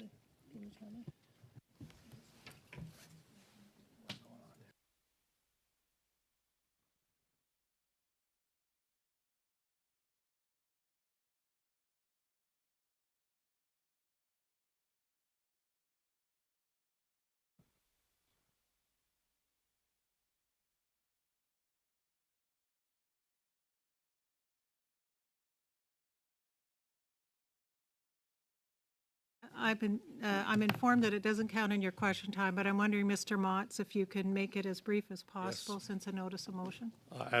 Absolutely. I'd be done already, have we not been interrupted so often, Madam Chair. The matter of the interpretation of these thresholds, including especially the so-called CSIS Act threshold, about what constitutes a threat to the security of Canada has lately become a central issue in the proceedings before the Public Order Emergency Commission. We will all recall that when the Attorney General was here of Canada, appeared before a committee on April 26th, he insisted upon solicitor-client privilege when questioned about these thresholds. In face of this claim, Madam on Chair, May this is 31st, not our a committee notice of ordered motion. This the is a production of all speech, legal opinions of upon which the government Motz. determined. No consequence to the witnesses before us. If he has a question for the witnesses. Mr. Motz, can you wrap up the notice of motion, please? We can Yes. debate it next week. I'm not debating it. I'm just simply introducing the motion or this particular motion that's going to be before us next week for those who might not understand what it is we're asking for. Transparency to Canadians is what I'm after here. Obviously, those who are opposed to this Can aren't we- anxious about transparency. I appreciate. What would you continue, please? Thank you. Evidence heard in the last few days at the Commission has made it clear that the government adopted for itself a broader interpretation of the CSIS Act threshold than CSIS itself employs to justify declaring a national emergency. The director of CSIS confirmed that this was done on the strength of a legal opinion prepared by the Department of Justice. The Commission's efforts to probe these issues further has been repeatedly stonewalled by the government. Madam Commission Chair, I Counsel believe Mr. he's Cameron simply remarked- reading from a cover letter that he distributed to all of us. We've all got that letter. So if that's the notice, then we don't need to be listening to this. We've got It's it. not to you, Mr. Nakvi. Then it can be discussed next week, as To we Mr. just Varani? agreed, Madam Chair. This is absolutely unacceptable. Mr. Motz, can I just ask you to wrap up? I think you've got a fair bit on the record already. Our committee is uniquely positioned to assist to get answers for both the Commission and Canadians, and the law of parliamentary privilege possessing a constitutional nature. Our committee and the House power Madam supersedes Chair, statutory law If you and have other made a privileges. ruling, As then such, it could be challenged, and I so challenge that ruling, Madam Chair. I do not understand what is happening to this committee. Reading a 2-page letter into the record does not constitute a notice of motion. Mr. Motz, you're I have one more, finished? sir. With the Commission's report being tabled in Asking less you than a to month. finish? Pardon me? I'm asking you to finish there. Yes. He is finished. Yes. Okay, thank you. I'm done? Yes. I believe you've covered it. Thank you. Okay, well, Ms. 5 minutes. Thank you, Madam Chair. Ms. Thomas, I'm going to start with you. Obviously, there's a definition in the CSIS Act about threats to the security of Canada. And in subsection C of that definition, it talks about activities within or relating to Canada directed toward or in support of the threat or the use of acts of serious violence against persons or property for the purposes of achieving a political objective within Canada or foreign state. There's also a few other categories. You're aware of that definition? I am. Yeah, and Ms. Thomas, you testified in front of the public order inquiry before Justice Rouleau, and obviously you were subjected to cross-examination by a number of different counsel. The Government of Canada Council at one point asked you some questions regarding your understanding of the perceived aims of some of the protesters, and you responded that you understood that there were various aims, but they included the aim of the removal of the Prime Minister. Do you recollect that testimony? I do. You stand by that testimony? I do. And Ms. Bendayan took you to some articles that were recently unearthed, given that a search warrant was unsealed in, I believe, the Superior Court in Lethbridge, Alberta. And some of what was unearthed in that when that search warrant was opened was that the leadership team about who was orchestrating the Coutts blockade talked about, quote, the elimination of the professional political class. That was one of the quotes. And it also had information about the real goal for the protest being including altering Canada's political, judicial, and medical systems. You're aware of that information? I am now. You are now. And we know that Coutts was cleared on or about February 13th, February 14th. Once Coutts was cleared, was your understanding that the threat was over at the Coutts border, or did you have a sense that threats continue to exist there or in other parts of the country? Thank you for the question. When the Coutts situation was cleared, because of the weapons found, we were relatively certain that Coutts would remain clear. However, we were uncertain and certainly had knowledge that Ottawa was far from clear, and we were starting to hear the same language: weapons in the rigs, weapons in Ottawa, knowledge of weapons. And that was the same language for police protection of the criticality of that investigation. The police were keeping it very close hold, which I completely understand and respect. So when we were hearing the same language about Ottawa, it would have been negligent not to make the same presumptions about the potential of weapons in Ottawa. And what would you say with respect to border blockades in places like Manitoba, British Columbia, et cetera? We were getting increasingly concerned about British Columbia. On the evening of the 13th, a vehicle rammed through the border. So there was, on any given day, activity in a different location that was causing concern. And again, the continual flow of intelligence in that pop-ups were being formed to go support from the island to go to Surrey, from BC to drive across the country and bolster Ottawa. And so the movement was, in fact, despite what had happened at Coutts, growing, not diminishing. And that's after the invocation of the Emergencies Act? That was before the invocation. But your sense of the threats continued? Continued, yes. And your job as National Security Advisor, I'm sorry to ask you such a trite question, but you provide advice to the Prime Minister and to the Cabinet with respect to security threats? I provide advice and information. And this threat and this perceived threat from your perspective would have informed your advice to the Prime Minister when you were asked pointedly about whether the invocation of the Emergencies Act should occur. Yes. And can I ask you about, you also testified at the same inquiry before Justice Rouleau with respect to the definition, and I think this was to the Canadian Civil Liberties Act Council. I know there's many council asking you questions, but I believe you noted that the definition of national security needed to be modernized to reflect the nature of modern threats, and that different threats may not meet the current Section 2 definition. Can you expand upon what you're getting at in that response?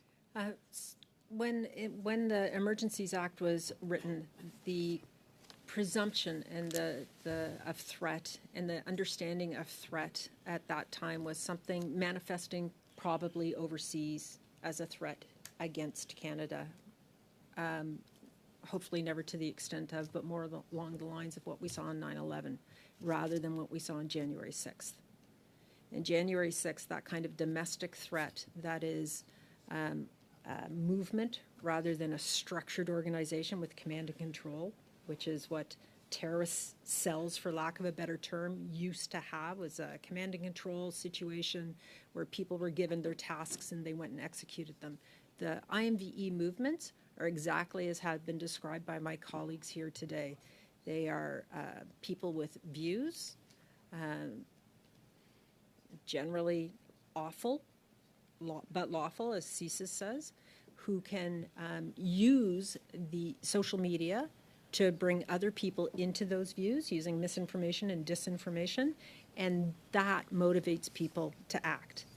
There have been... Ms. Thomas, I'm sorry. Mr. Brownie, your time is up. Thank you, Ms. Thomas. Mr. Fortin, 5 minutes. Merci, Madame. Thank you, Madam Chair. Madam Thomas, how many people were on the Hill and on Wellington Street at the height of the protests? So the height of the protests were on the weekends. And we had counts of 500 to 700 rigs and 8,000 to 10,000 people. Et si on apprenait... And if today we were to learn that there is someone preparing, people are preparing a new protest, let's say in January, people who intend to come on the Hill, and that they would be between 5,000 and 10,000 people to come and protest, intending to come to protest here, would you recommend to the Prime Minister that he invoke the Emergency Measures Act? No. Pourquoi? Why not? Because as we saw with Rolling Thunder, which occurred here in May, April, May, with proper understanding of the intelligence and the information, working with the convoy or the protesters who are coming to the city, and the correct police response in conjunction with our colleagues across the national security community, the team at Intersect, the Emergency Act is not required. And if you were to learn that among these protesters there were some that had the intention of staying on Wellington for an extended period of several weeks, would that change your recommendation? Again, I think different police and municipal action would ensure that people did not stay on Wellington Street. Certainly you can't get to Wellington Street in the same location any longer, but a different action would be taken ahead of time to prevent the settling in to the extent that we saw in January and February. And if you were to learn that some of these protesters may be armed, what would you recommend to the Prime Minister? We would recommend, if there were people who were of interest to CSIS, CSIS would speak to the RCMP about that, and a police action would be taken and an RCMP investigation opened. If it is a police of jurisdiction issue, the Ottawa Police Service, I have every confidence, would respond appropriately. And if you were to learn that the protesters had the intention of showing up with big rigs, as was the case a year ago, and close off or block off or Wellington Street or Spark Street or basically the precinct, the Hill, in one way, shape or another, what would be your recommendation to the Prime Minister? Before there was a recommendation to the Prime Minister, we would be working with the police to ensure that the trucks did not stay. As we saw in Montreal and Quebec and Toronto, where they did copycat convoys, when the trucks were not allowed to park, they did not have the same problem. So, if I'm understanding you correctly, the actual source of the problem in Ottawa was the fact that police services, I'm suggesting I'm suggesting this to you, but I may be wrong. Just correct me if I'm wrong, that basically police did not do its job or incorrectly. Am I right? Well, I'm not a policing expert, and the police are doing their own review, and the inquiry will speak to the policing aspects of this. But in cities where the trucks were not allowed to stop, they did not have the same problem. So, if you were faced with the same situation as a national security advisor, your advice to the Prime Minister based on or when faced with the poor strategy or the inaction of police, what would you say today? About a future event? Oui. Yes. We would be very much engaged with the RCMP and Intersect and our colleagues in public safety and other departments to ensure that the proper level of response and plan was in place, just as we saw with the Rolling Thunder event in July 1st this year. So I think that the understanding of the kind of protest and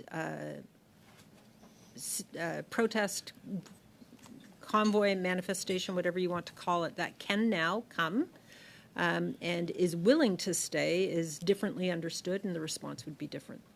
Chair, just for a bit more context, one of the successes. I have 30 seconds left, Mr. McDonald. I'll be quick, says Mr. McDonald. With the Rolling Thunder was in fact the role of the city and the city decisions that they take that the Ottawa police enforce. Merci. Merci, Monsieur McDonald. Thank you, Mr. McDonald. Oui, merci. Thank you. Mr. Green?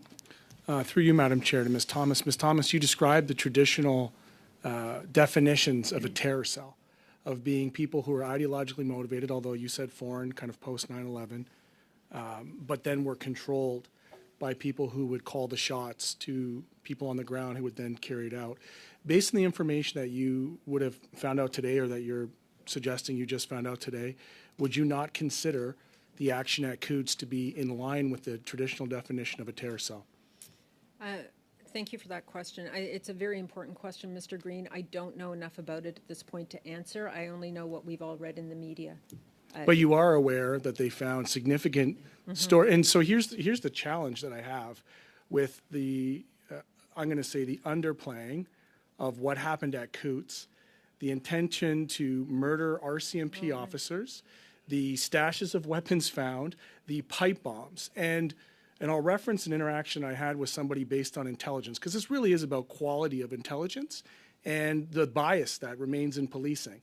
That there was this, a notation about ISIS as potentially being a threat without any reference to Christian dominionism, to white supremacy, to the growing militia movements that we have here. Why is it that the language of terrorism is only prescribed to people of color, to religious minorities, and yet is never rightly identified with what I deem to be one of the greatest threats in this country, quite frankly, which is ethno-nationalism and white supremacy?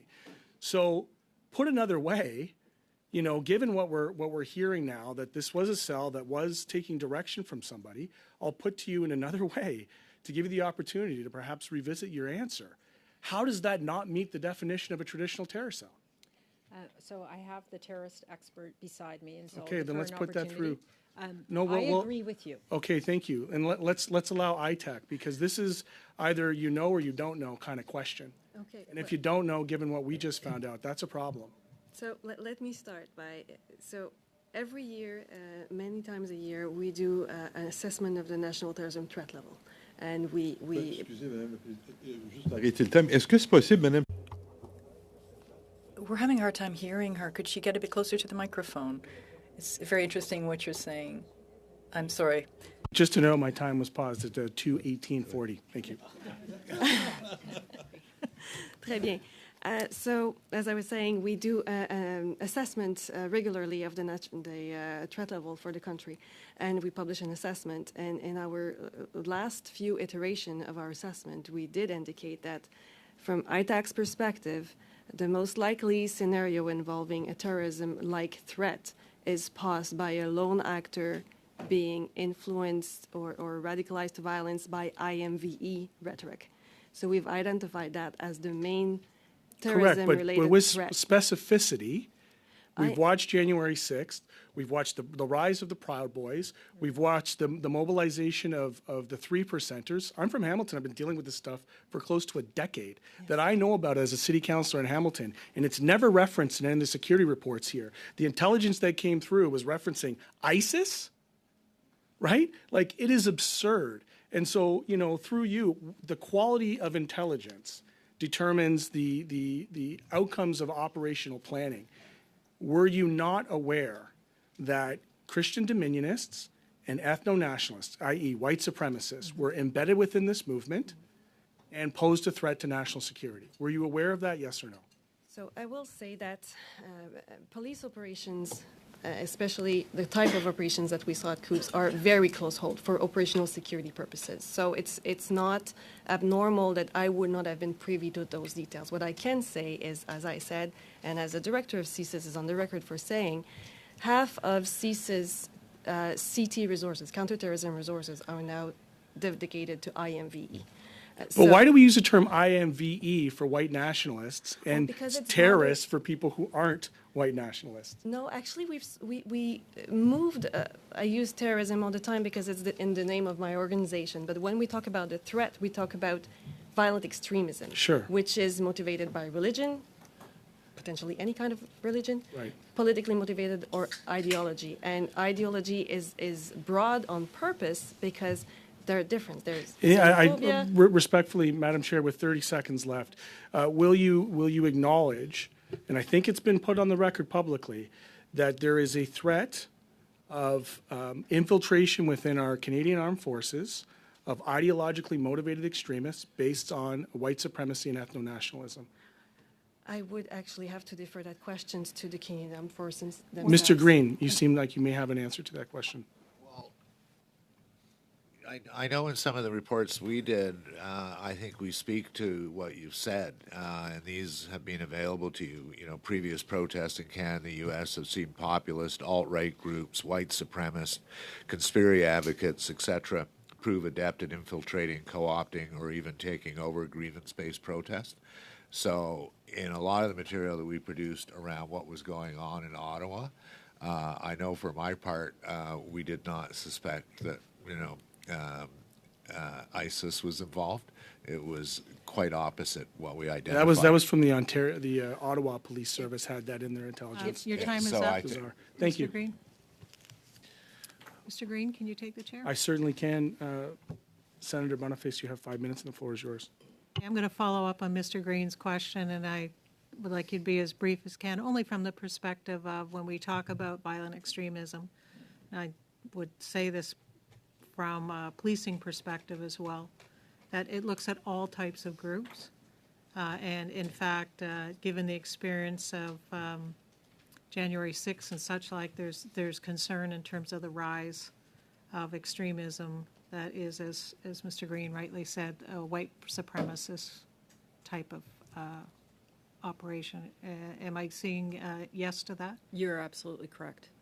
Thank you very much. I'm going to swing to a different topic then, on the role of the province. And you alluded to this, Ms. Thomas, and I want to make sure that we're very clear on what participation you got from the province, because I think it's quite clear that there was little involvement. In fact, I think the Minister of Public Safety indicated that he made attempts on a number of occasions to speak to his counterpart and was unable to do that.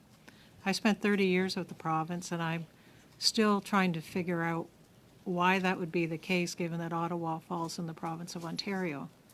And at the same time, I applaud the role of the Ontario Provincial Police on the final days.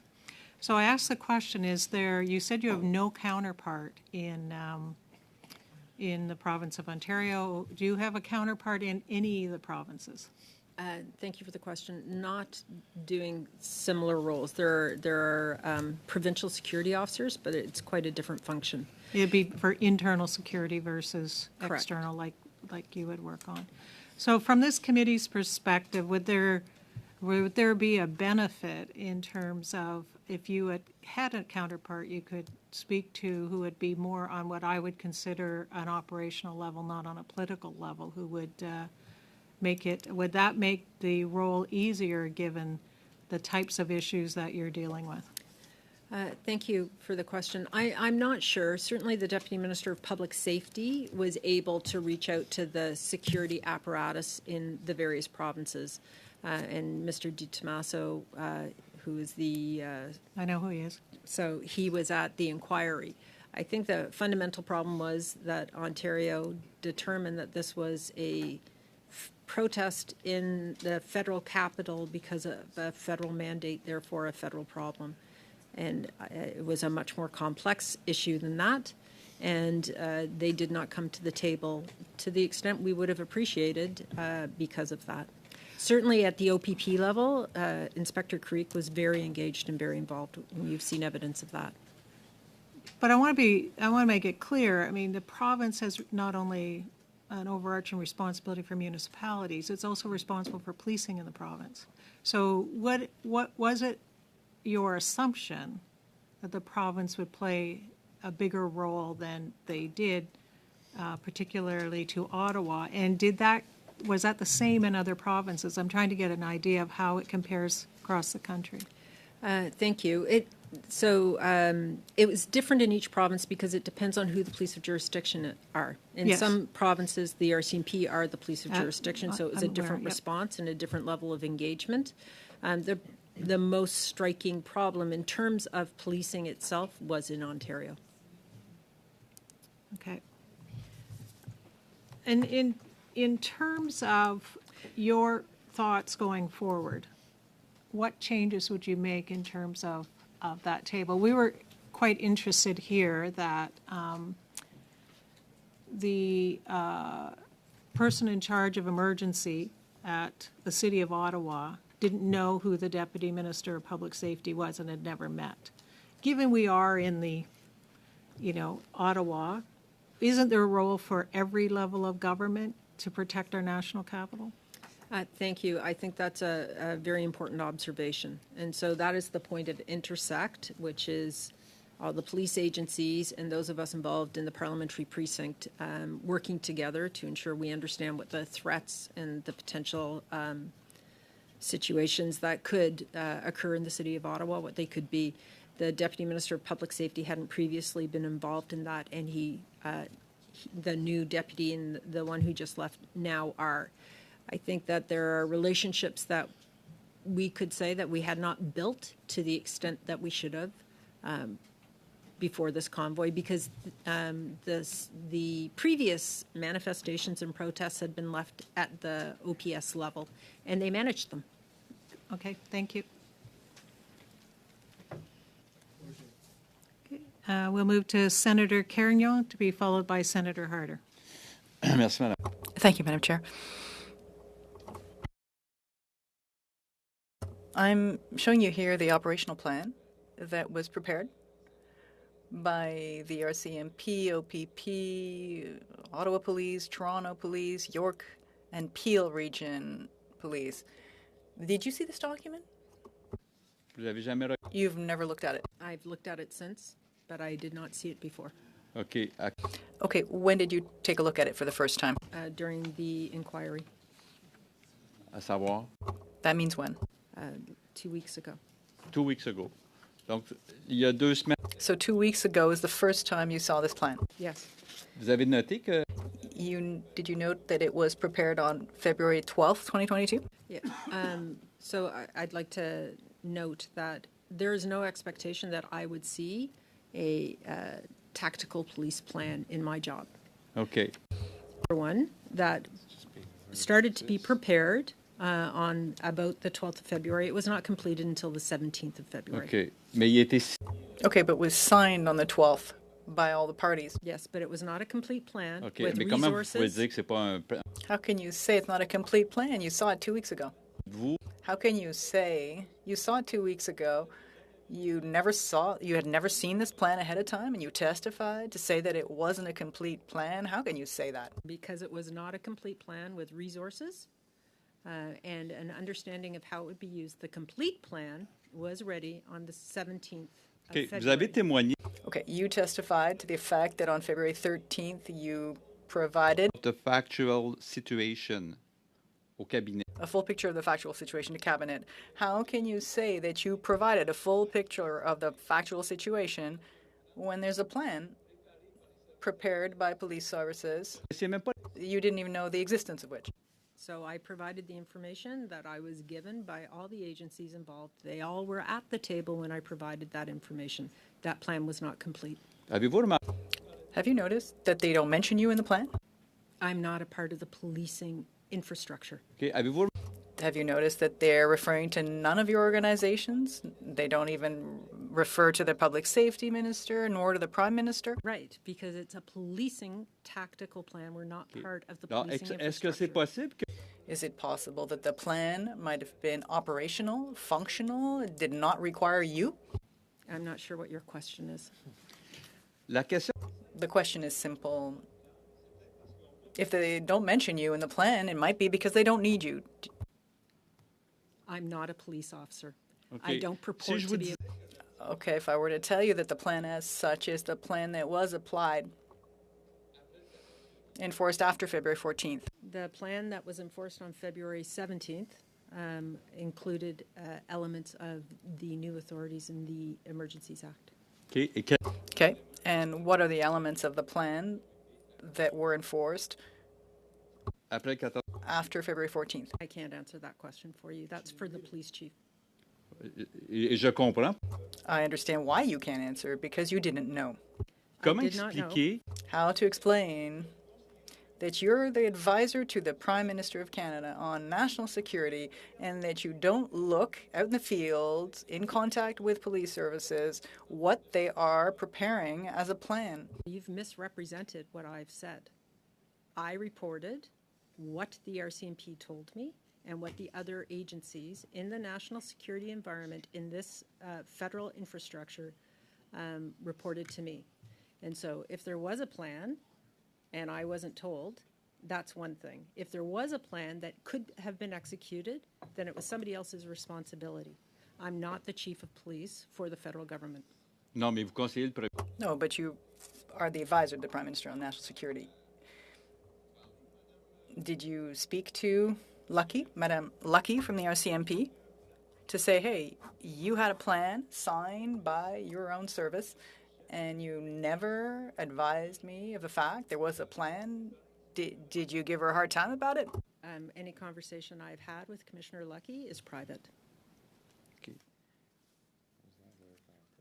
Et quand vous And when you're talking about national security with the RCMP commissioner, those conversations are private. They're not of public interest. A private conversation that I've had with her, I'm not going to discuss here. The conversations we had and the discussions we had regarding the national situation across the country are on the record. We have minutes of them all. Moi, j'ai l'impression que I'm getting the impression you're. vous dans votre tour à bureau sans qu'on I get the feeling that you didn't go. No, your time is up. That's not true. Moving to Senator Harder. Thank you, Chair. I was going to ask on lessons learned, but I think given the interaction we've just had, it'd be very helpful for you to review for this committee the relationship between intelligence and security and policing and why they are separate in their mandates, but they do have touch points. Could you describe that for us? Thank you. Again? The principle of police independence is a fundamental in this country. I don't direct the RCMP, the OPP, or any provincial or municipal police force. We receive intelligence and information to form a threat picture. There is intelligence that is retained by the policing agencies, the RCMP being one of them, in order to execute operations, such as the one in Coots. I had no expectation that I would see the tactical plan. I have no ability to assess the tactical plan. We're not policing experts. That's not what we do. We relied on the commissioner of the RCMP to ensure there was a tactical plan that could be executed, and she did that. And in fact, the plan that was put into play on or about February 17th and then through the end of the clearing of Ottawa and the convoys across the country was aptly executed, led by the RCMP and the OPP. And could you also assure this committee that it would be inappropriate for the Prime Minister or any Minister of the Crown to direct policing directly or through you? Thank you, absolutely. And there was never a request to direct police. When Commissioner Lucky was aware of the situation in Coots, she spoke to her minister about it, as is appropriate, to tell him there was police action underway. Thank you.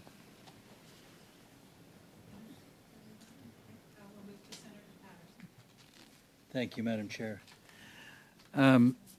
Ms. Thomas, you talked about the definition of a security threat, national security threat, and you said it requires the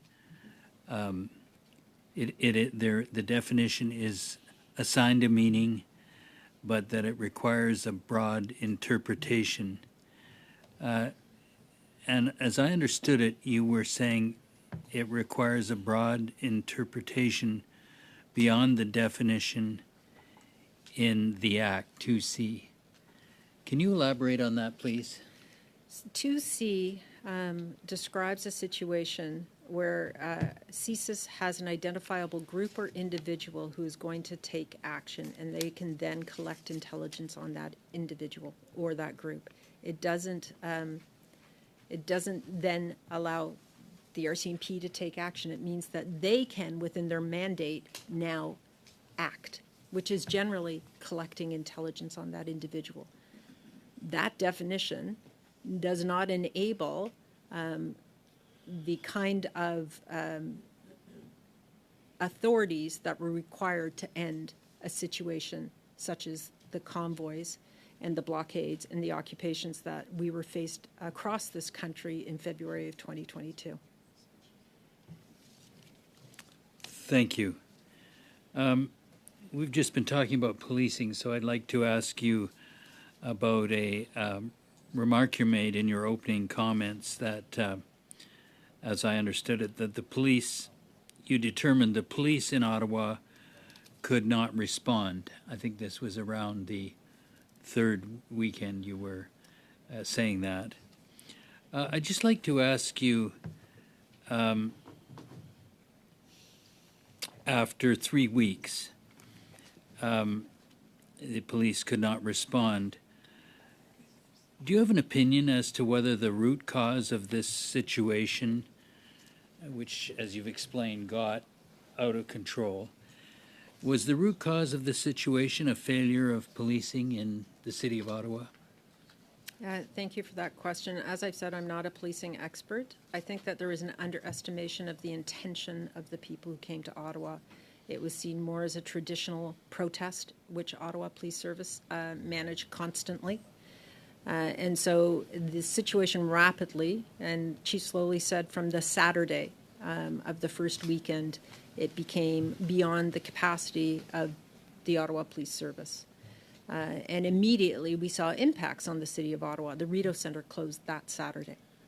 And so it was, from the first weekend, different than anything that had been experienced. It took some time to understand how large it was, how embedded it was, how entrenched it was, what the logistics supply chains were, how much money was fueling it, which allowed people to stay, and that we were not able to use existing authorities, or the existing authorities were not used in order to resolve the problem.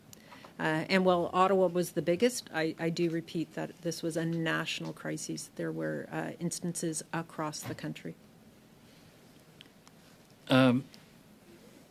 You, in your testimony, have said that there have been developed better relations between your office and others as a result of this experience with the convoy. Could you tell us if there are any other, I guess, lessons learned or new practices that have resulted from this experience? Thank you for that question. I think there are some lessons yet learned, but yet to be executed on. That is understanding the open source intelligence problem that I spoke about earlier. I think, and this is something that the clerk of the Privy Council said to us frequently, police, national security people, we see things like convoys and protests all the time. This was different. And I think it goes to Mr. Green's point, if I may, that we underestimate and underestimated, probably no longer, the ideologically motivated extremists. And this problem exists in Canada, and it is here to stay. And we need to understand what it is and have the tools to do something about it. That's the end of your time. Senator Patterson, thank you very much. May I take this opportunity to thank our guests for joining us. I know it's been a long 2 hours, but we're grateful for your appearance before us, and we thank you all for coming. Colleagues, it'll be about a 7-minute break so that we can bring in our next witness by video conference. Thank you.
For our second panel this evening, we're joined by Jacob Wells, the co-founder of Give, Send, Go. Mr. Wells, thank you for joining us. As a you for reminder, having me. translation is available through the global icon at the bottom of your screen. You will have 5 minutes for opening comments if you wish to add anything. I know you provided us with a document. Sure. Thank Go you. ahead. Good evening, and thank you to the chair and d'ordre. committee members Point d'ordre. for inviting me. Point of order. Madam Chair, were the audio tests done with the witness prior to the witness appearing? Et est-ce que... And were they satisfactory? Merci, Madame la Présidente. Thank you, Madam Chair. I'm sorry, sir. Go ahead. All right, thank you. Good evening, and thank you to the chair and committee members for inviting me to speak. My name is Jacob Wells, and I am a co-founder of the crowdfunding platform GiveSendGo.com. I'm humbled by the opportunity to participate in these proceedings and pleased to answer any relevant questions you have regarding the campaigns on Give, Send, Go. I'm amazed to see the growth of Give, Send, Go since its inception 8 years ago. It was established with one simple mission, which is to share the hope of Jesus through crowdfunding. It's my honor to be able to share that same hope with you today. Our goal was to create a fundraising platform that brought the utility of online fundraising to the truth that life consists of more than just money in the material world.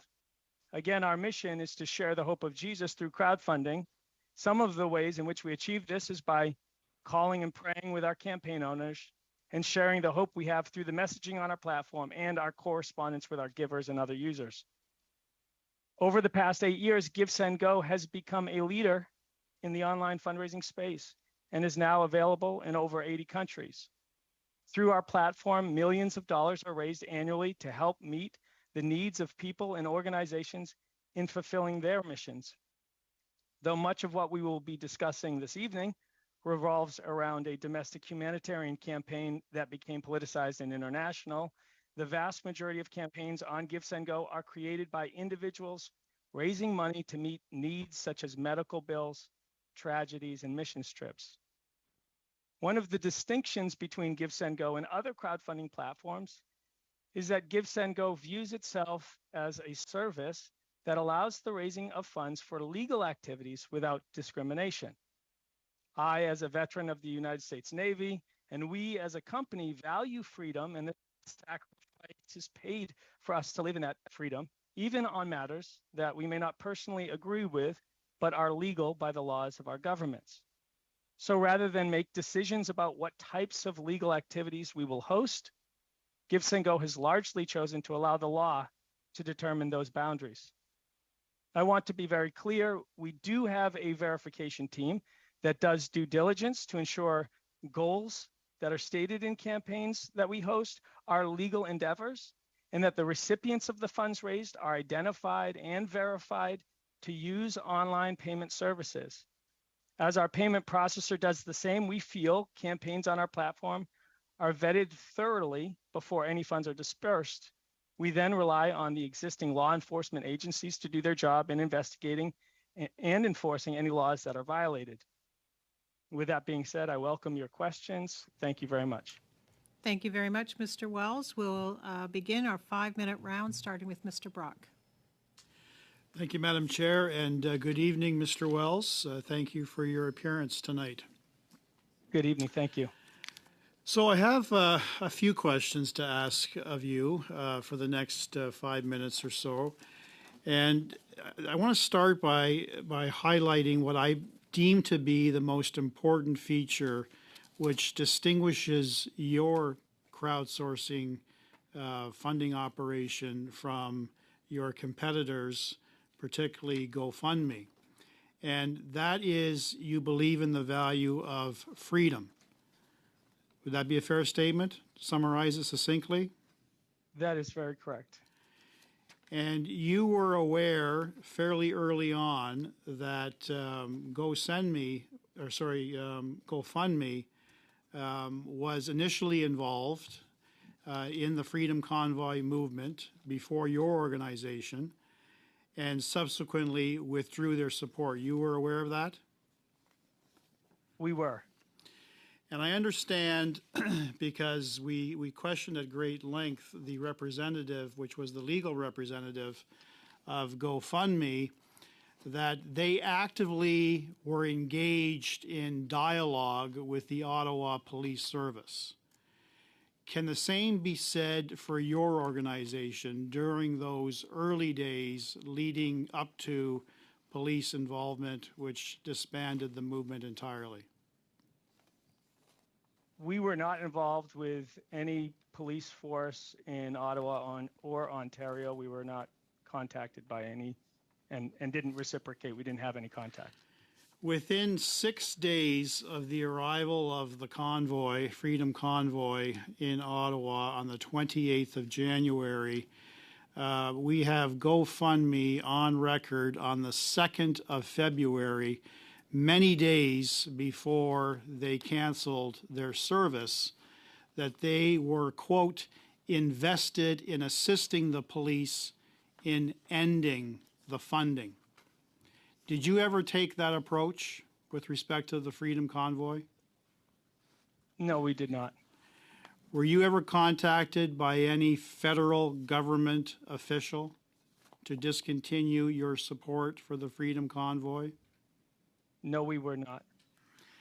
And I know this may be a question that you will get from other members of this committee, so I thought I would deal with it right from the get-go. I understand that there were two sources of crowdfunding that were affiliated with your company. One was the Adopt a Trucker crowdfunding, and the other one was the Freedom Convoy 2022 donations. Is that accurate? That is correct. And of the Adopt a Trucker crowdfunding, am I correct with these numbers that according to your company, a total of just under $600,000 US was raised? That sounds correct. And the majority of that, to the tune of 55%, came from our host country, Canada, correct? From a value percentage, it was 59%. Correct. And roughly 41% originated from the United States? I believe it's 37% value-wise. Okay. And from other countries, just under 20,000. Would that be accurate? That sounds about right. Of the other country contributions, do you have a number with respect to the Federation of Russia? I do not believe that we noticed any donations coming from Russia. In looking at it, I didn't notice any. It is something that I can go back and provide for you if there is, but I don't believe there is any. Were you aware that politicians in our country, as well as our national taxpayer-funded media, the CBC, had broadcasted that there were Russian influences with respect to this convoy and money coming from that country? Were you aware of that? I believe I became aware of that later after the fact. It is something that I recall, but I don't believe at that moment I knew that. Okay. Now, with respect to the Freedom Convoy donations, I understand that there were a total of just over 113,000 donors. That's correct. Just under 40,000 donations from Canada. That is probably, yeah, that's correct. Okay, and I'm out of time, so I'm sure that one of my colleagues will pick up the narrative on that point. Thank you. Thank you, Mr. Brock. Moving to, Mr. Varani. Thank you very much, Madam Chair. Thank you, Mr. Wells, for rejoining us. So I'm going to pick up where you had indicated to Mr. Brock that you were aware that GoFundMe had stopped giving the Freedom Convoy protesters in Canada money, and you stepped into the breach. That's correct? That's correct. And GoFundMe stopped giving the Freedom Convoy protesters money because they had deemed that their actions were no longer peaceful, but they said that they'd become an occupation. So you stepped into that fundraising void. Is that correct? Are you aware of that? I wasn't sure the terminology that GoFundMe used. We don't take our policy from GoFundMe. And the convoy approached us. So campaigns come to our platform of their own volition all the time. Okay, and you said that you had a verification team and you always have a verification team for your campaigns that are on your platform. There were unlawful activities that were occurring with these protesters that turned into a blockade. So things like assaults, threats, damage to property. In fact, the Ottawa Police Service testified at this committee that 500 arrests were made. Did your verification team verify any of that? What we verify with a campaign is the identity of the people involved and what they're advocating for. Did you make any efforts to ascertain whether illegal activity was occurring? Yes, we did. And did you do that through? You indicated that you were not in contact with the Ottawa Police Service, correct? Correct. And you were, did you continue to make available to individuals who were part of the Freedom Convoy property that was being used to fund and support the blockade? I'm sorry, I missed that question. Did you continue to make available property funding to individuals that were participating in the blockade? No, the campaign on Give, Send, Go didn't have anything to do with the blockade. It was specific to Ottawa. Well, there's people that have described what happened in Ottawa as a blockade, including the mayor of Ottawa, for example. But let me just move to my next question. So the Premier of the Government of Ontario, Doug Ford, actually sought an injunction to prevent you from distributing funds to the people that were accessing the funds on your platform. When that injunction was obtained in the court in Ontario, did you respect that court order? Yes, no funds were distributed. Okay, can you explain to me a tweet that was posted on your platform? Because it's literally the same day of the injunction being obtained. And this is from the Give, Send, Go Twitter on February 10th. It says, quote, "Know this, Canada has absolutely zero jurisdiction over how we manage our funds here at Give, Send, Go. All funds for every campaign on Give, Send, Go flow directly to the recipients of those campaigns, not the least of which is the Freedom Convoy campaign." So why are you tweeting about that if you're respecting court orders? Well, to be honest, I'm not exactly sure who tweeted that, but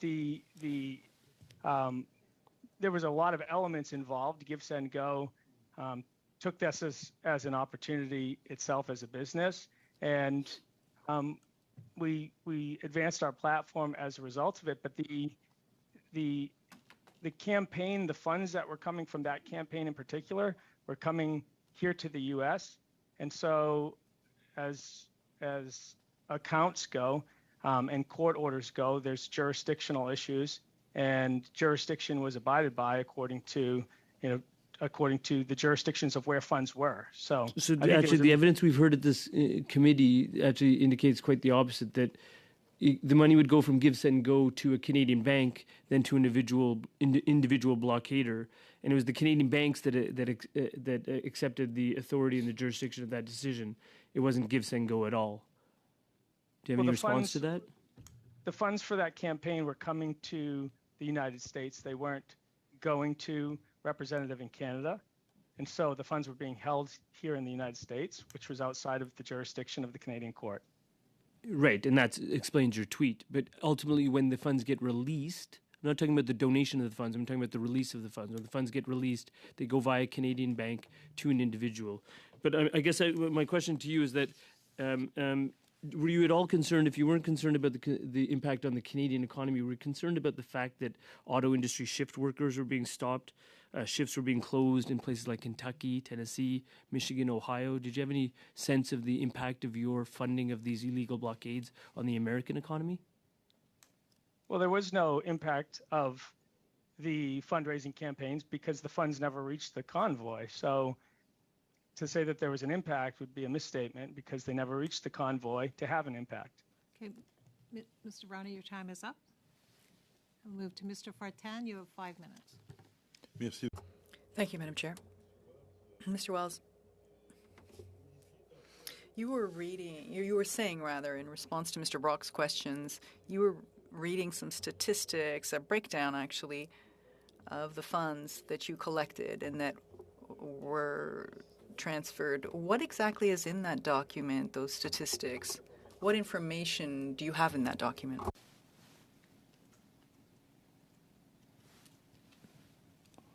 Est-ce que vous entendez ma question, monsieur? Can you hear my question, Mr. Wells? I didn't get a translation on that. Madame la Présidente, j'aimerais que mon... Madam Chair, I'd ask that my time be set back to 0. The interpreter is working right now. I'm not sure why.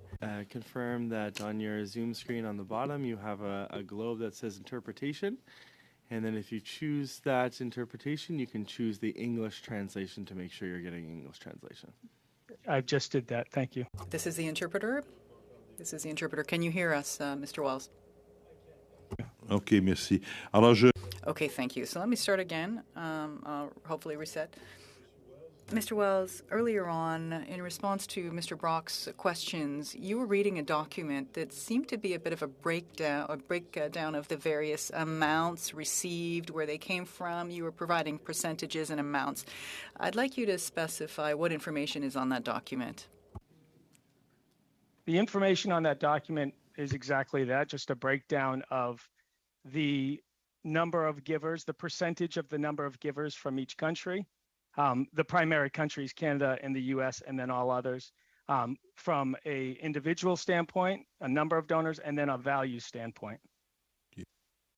Okay.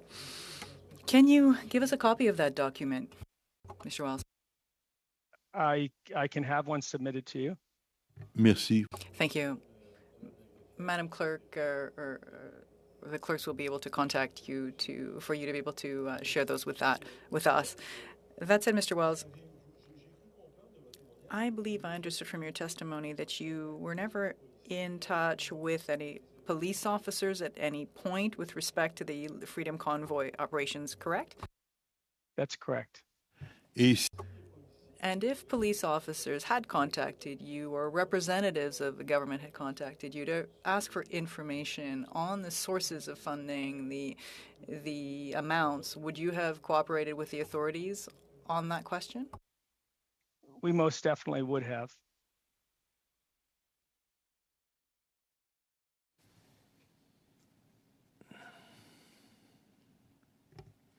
Est-ce que vous êtes... Were you aware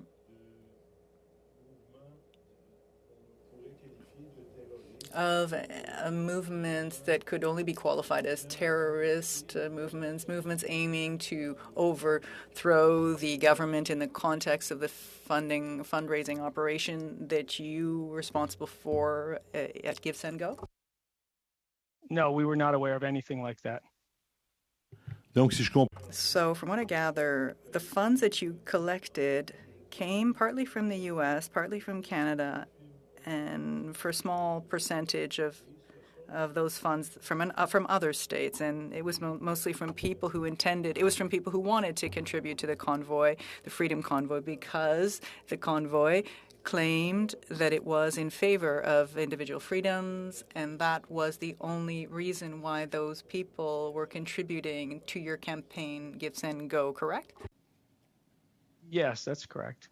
Et si... And had you known that some activities of the Freedom Convoy aimed at an overthrow of the government or the idea of launching terrorist operations in Canada, what would you have done? If there was any evidence of any illegal activity being being committed by the receivers of the funds, we would have shut it down. Merci, Monsieur Wells. Thank you, Mr. Wells. We'll move to Mr. Green. Thank you very much. Mr. Wells, in your opening statements, you referenced that the simple mission of Give, Send, Go is to share the hope of Jesus through crowdfunding. Do you consider your organization or your company to be a Christian organization? We do. Do you have any nonprofit entities or faith-based groups attached to your company? We recently started Give, Send, Go charities. And is that through a faith-based charitable number through the IRS, or is that through a nonprofit just registered to your company as a corporation? Currently, it's through a faith base, but it's becoming through a nonprofit organization. So currently you receive tax exemptions based on the faith-based nature of your charitable wing of your corporation? Correct. Okay. And we also understood in your mission that you were kind of a champion for free speech. And in your testimony on March 3rd in front of SECU, there was an exchange with Ms. Pam Damoff that talked about the Ku Klux Klan. And I want to give you the opportunity to use your free speech and clarify whether or not you support the Ku Klux Klan in any way. Right. Thank you. No, I absolutely abhor what the Ku Klux Klan and any supremacy organization would that also include the Proud Boys? Would that include the Proud Boys? I'm not overly familiar with what their doctrine. Have they ever used your platform to raise funds? The Proud Boys of the United States of America? Yeah, some Proud Boys have, yes. Are you aware that the Proud Boys is listed as a terrorist entity in Canada, sir? I have become aware of that, yes. Were you aware of that through your due diligence process? When you were Yes. looking at possible links between the terrorist entity listed here in Canada and perhaps involvement with the convoy? What we do in our verification process is we vet the people that are receiving the funds, not How do you do 10,000 people that's through the systems already in place of terror watch lists, people on. So you would have people of known interest. that if anybody was listed as a Proud Boy and might have had some interest in this, that you would have. You're stating that you would have had systems in place to ensure that was the case. That's correct. Okay. We verify the receivers of funds. And so, knowing that they're a terrorist entity, would you continue to platform Proud Boys? Not in Canada. But you would in the United States. They're not considered a terrorist organization in the United States. Okay. And so when you use your simple mission to share the hope of Jesus through crowdfunding, in your testimony, you talked about how with these clients that you would engage with them to share the hope of Jesus. Is that correct? That's correct, yes. Did you do that with multiple serial killer Kyle Rittenhouse, sir, when you raised funds for him? Did you share the hope of Jesus with Kyle Rittenhouse? We call every campaign owner and we do pray with them about the issue that they have going on. Serial killer Kyle Rittenhouse, you prayed with him and raised money for him? The young man that was exonerated in U.S. courts. And you raised $250,000 for Kyle Rittenhouse? $750,000. Okay. And as it relates to the 2021 United States Capitol attack, PayPal suspended your payments to Give, Send, Go during a campaign to raise funds that's following incorrect. the attack on the U.S. Capitol. Is that correct? That's incorrect. That's it. So you did not raise any money for people involved in the United States Capitol attack? Not that I'm aware of. We had fundraisers prior to January 6th for people going to a rally in Washington, D.C. That was the extent of those campaigns to get airfare and lodging in D.C. on the days for the rally that was happening on January 6th. And would Yes. you classify that, knowing what you know now, given all the hearings that have happened, would you classify that as a rally, sir? Was that a lawful rally which resulted in the murder of a police officer, a Capitol Hill police officer? Was that a lawful rally in your opinion?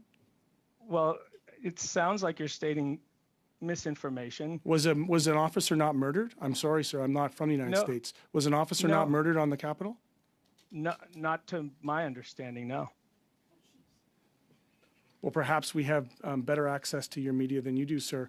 The Canadian convoy protest, another controversial entity that you've picked up. What I'm suggesting here, sir, is there's a bit of a theme with some of the activities that you're involved in that tiptoe around a gray area. And I'm just wondering how you profit from that. So I'm wondering, in terms of I'm seeing that I'm out of time. I'll come back to the witness at the appropriate time. Thank you. Thank you, Mr. Green. Thanks for understanding. Can you take the chair, Mr. Green? Certainly can. You have 5 minutes. Thank you very much. Madame la Présidente, on me dit. Madam Chair, I'm hearing that there's an issue with the interpretation. Is that everything okay for the interpreter? It sounds good on my end. Interpretation, c'est bon? Bon travail? Ah, OK. Oui, c'était le débit qui était trop rapide. Désolé. It's a matter of speed. Je m'excuse. Okay, Senator Boniface, you have 5 minutes. The floor is yours. Thank you very much, and thank you for appearing with us today. I'd like to understand in a little more detail the verification process.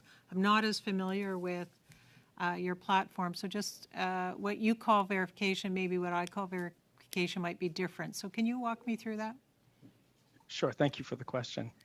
When somebody comes on to Give, Send, Go, prior to going through a process called KYC, Know Your Customer, which is a regulatory process of identifying who the person is that is receiving funds, we allow campaigns to begin receiving funds. Prior to them receiving those funds, they go through a process of becoming identified through a social security number, a license, some form of identification, and that's matched against all sorts of databases to make sure that they're not on a list or not able to use the financial systems that are in place. If they're flagged because they are on one of those lists, then they're not able to receive those funds. And in partnership with that, we read through the campaign and what the campaign is requesting funds for. And we ensure that it adheres to the laws of the land, that they're not doing things that are illegal. They're not trying to raise money to go murder somebody or do something illegal. So we ensure that what their ask is a legitimate ask. Okay. So in this case, would you be looking at the laws of the land, as you say, in Canada, or are you Correct. talking about it in the U.S. because that's where you are? So when people onboard from foreign countries, they go through that same process that's required of that country for them to be able to access the financial system. So everybody that comes on board in Canada goes through the process of being verified in Canada according to Canadian standards of being able to access the financial system. And that's how we vet people. Okay, so you say social insurance or social security number. So would you have those access to those numbers in Canada? How do you verify that? That information is submitted through our payment solution and into a database. We don't hold those numbers personally ourselves, but it goes into a database, and the identity is verified by the input of that information and also an ID, some sort of government-issued identification. And with the conjunction of those things and the information provided, we can validate and verify the person receiving the funds. Okay.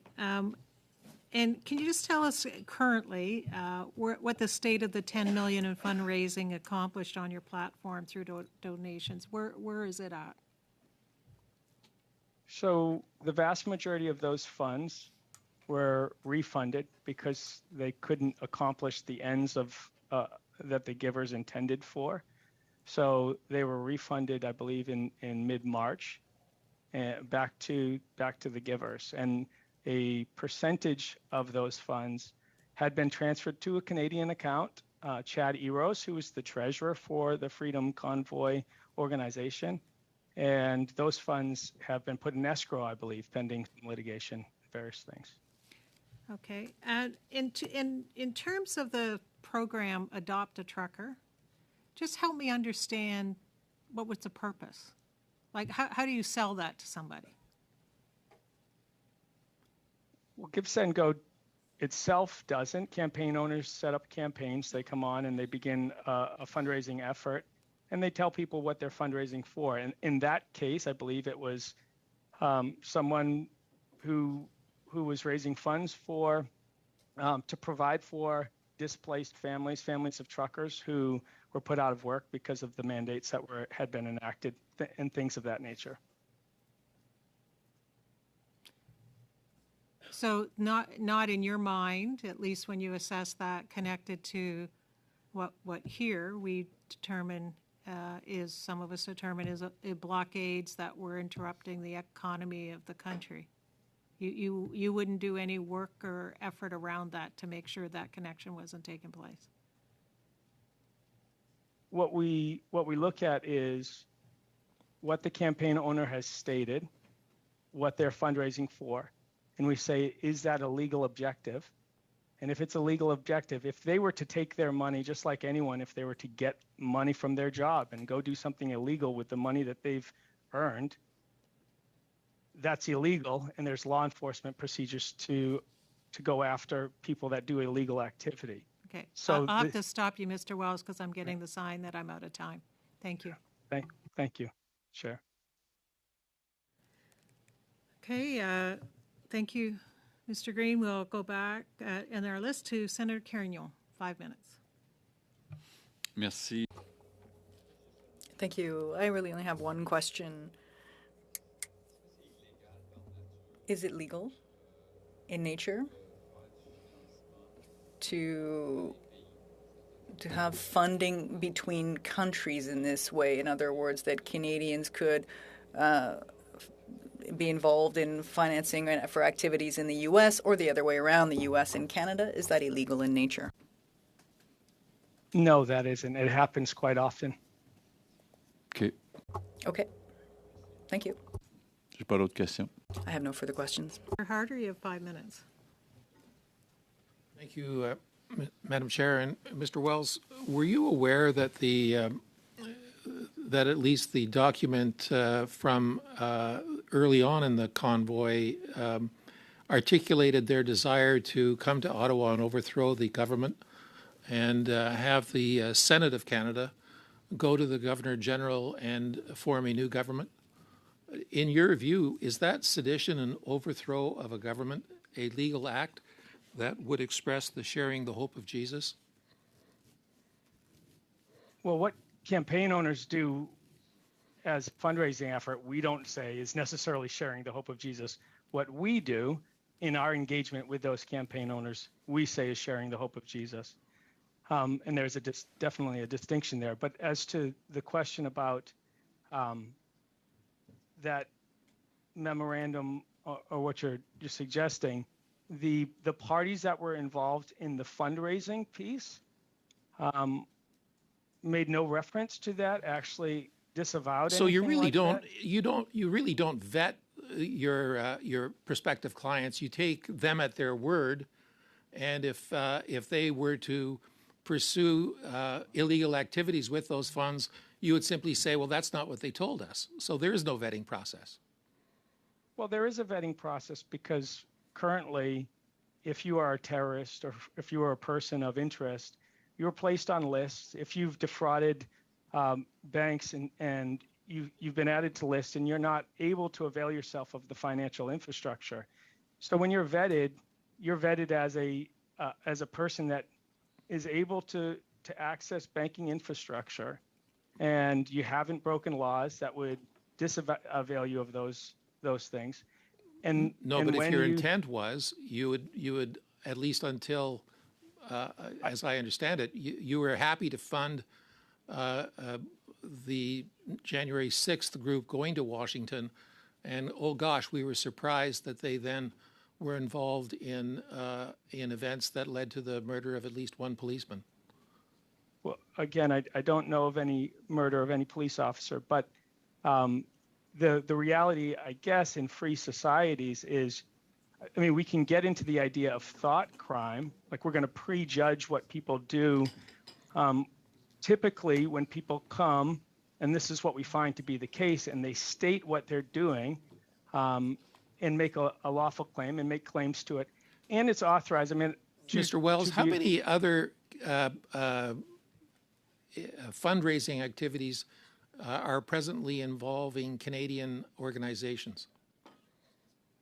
we have hundreds, we have thousands and thousands of campaigns on Give, Send, Go. In There are- Canada? There's probably hundreds of campaigns in Canada that are active right now. Like I opened, the vast majority of them are for medical bills, for people helping people in their community. In response to the Freedom Convoy 2022, this was an Ontario-sanctioned, incorporated not-for-profit that came to Give, Send, Go to fundraise. We have the incorporation documents from the province of Ontario incorporating them. Are you aware that as a result of or consequent to the emergency, legal changes have been enacted that now require online crowdfunding platforms to report large or suspicious transactions to the Financial Transactions and Report Analysis Center here in Canada? And if so, how has that affected your business? And if not, would you please review this as to how it should change your business? Thank you for the question. Yeah, we're constantly updating our platform and our processes to include new laws and regulations, and we're working with our payment providers to do those very things And in has that Canada been done? and around the world. It's in the process. There's a process to incorporating those things. We're almost a year into that. When will this process end where you can assure us that that you are now compliant? I believe we are compliant. We're in review right now with our payment providers on the status of those things. So I believe we've done what we need to do at this time. Thank you. Thank you. We'll move to Senator Patterson. I'll pass, Madam Chair. Thank you. Okay, we'll move to second round, 4 minutes, starting with Mr. Brock. I have no questions. Thank you. Okay. 4 minutes, Ms. Bendayan. Thank you for being here, Mr. Wells. You indicated in your opening that your mission is to share the hope of Jesus with your platform. You answered a number of questions about this already. I'm just wondering specifically with respect to this fundraising campaign, what is the connection between the hope of Jesus and the aims of this particular movement? Thank you for your question. Again, like I stated earlier, the intention of a campaign might not necessarily align itself to our mission, which is to share the hope that we have with people. So when we get a campaign and call them to tell them about Jesus or to pray with them, that's what we do, and that's how we do it. And you mentioned earlier that you believe in freedom. Do you believe in the freedom of movement of people, that I should be able to move freely? Yes, I do believe that. And you were aware, of course, it was part of international headlines that this movement, this blockade, was actually blocking an international border between our two countries, the United States and Canada. I actually believe it was the Canadian government that enacted some laws restricting the movement of unvaccinated people. So I thought that was what you were referring to, but the Freedom Convoy that set up a campaign on Give, Send, Go was actually disavowed the blockades that were happening at the border. They were specific to what was going on in Ottawa. So our campaigns, to our knowledge, had nothing to do with the blockades that were happening at the borders. Well, in Ottawa, even if that is your contention, ambulances were unable to bring patients to the emergency room due to the roads being blocked. And I understand that the truckers that were blocking those roads were really funded by your campaign. Were you not aware that the movement of people in Ottawa was completely the freedom of movement was not respected here in Ottawa, and that is also a freedom. I guess I would ask also, sir, if you honor and respect veterans, because as you may or may not know, on January 29th, quite early on in the blockade, members of the protest desecrated our war memorial. Were you aware of that? I was not aware of that. Have not been aware of that. I think I've stated this several times, but it's worth repeating. Or maybe I actually haven't. That this group of people that came to Ottawa was a very diverse group. That from our opinion and look at it, that were not being controlled by anybody. It was largely independent operators that were coming of their own volition. Mr. Wells, you're coming to the committee stating that you did not know what this protest or this blockade was about.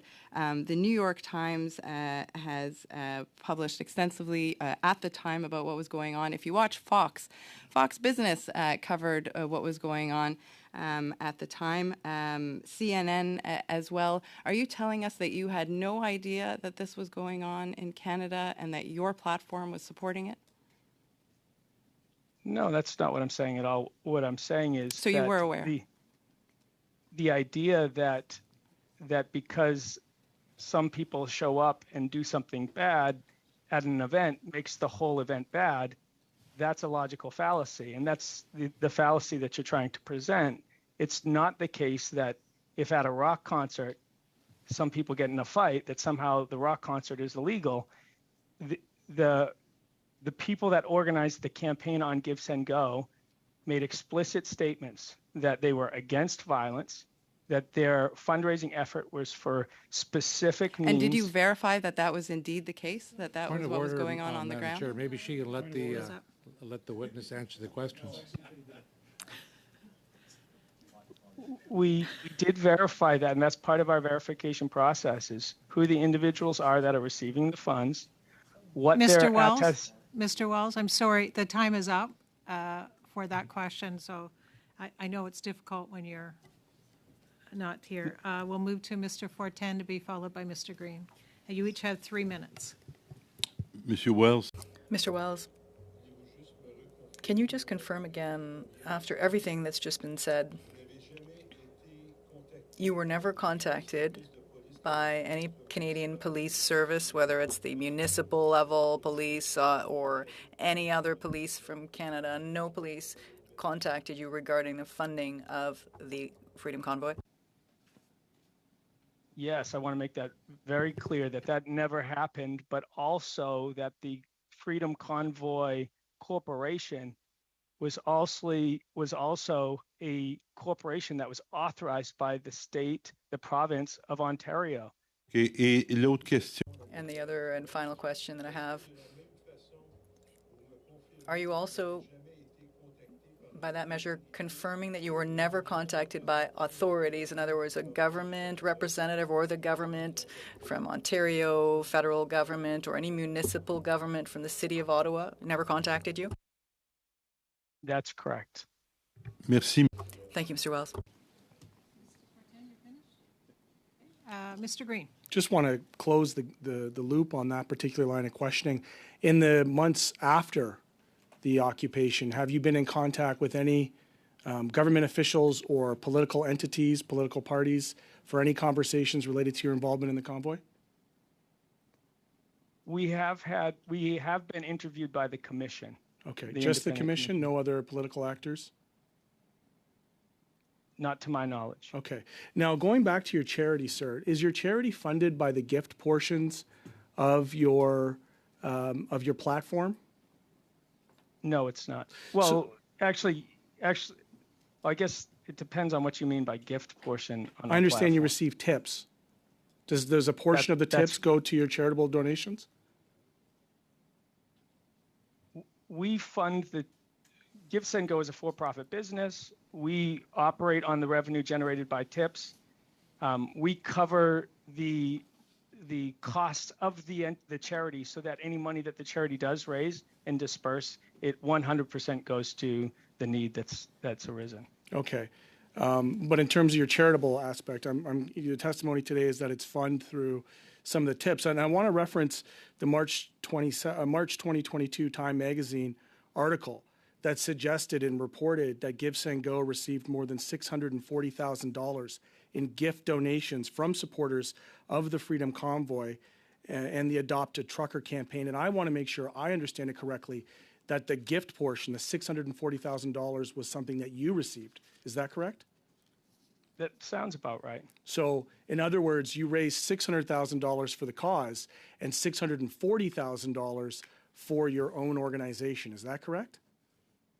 The total amount raised was approximately 13 million Canadian, and I think we received around that $600,000 in tips. So, In other words, you're an organization called Give, Send, Go that from, the lists of your various clients profits off of organizations that effectively have been cut off from other mainstream legitimate online platforms. Is it the case that you're the online platform of last resort and part of, that seems like a really high amount of money to be raising off of a charitable donation? Well, it's voluntary, so people do it of their own volition. Was that gift from an individual, or is that across the board? What was the highest amount of the gift that you would have received for Give, Send, Go from an individual? So the average donation to the campaign was around $100, and the average additional donation to Give, Send, Go might have been around $5. What was the highest gift to Give, Send, Go? I'm not aware of that. You're not aware of that. And so essentially, out of the $640,000, how much of that might have ended up in your charity? Very little of it. We don't fund the charity. Currently, the charity raises its own funds. Thank you. That's the causes. extent of my questions. My time's up. I'm just checking. Our senators, no further questions. Okay, given that, Mr. Wells, your testimony is finished, and we want to thank you for appearing, particularly for coming back the second time when you had difficulties in your first time of being here. So we're grateful to you being here. Point of order. Okay. I just want to let Mr. Wells know that the police officer's name who died at Capitol Hill was Brian Sicknick, who was 42 years old. Thank you. Yes, he died 2 days later from a stroke. I understand that. Anyways, Mr. Wells, thank you for appearing with us, and colleagues, we are now adjourned.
Thank you.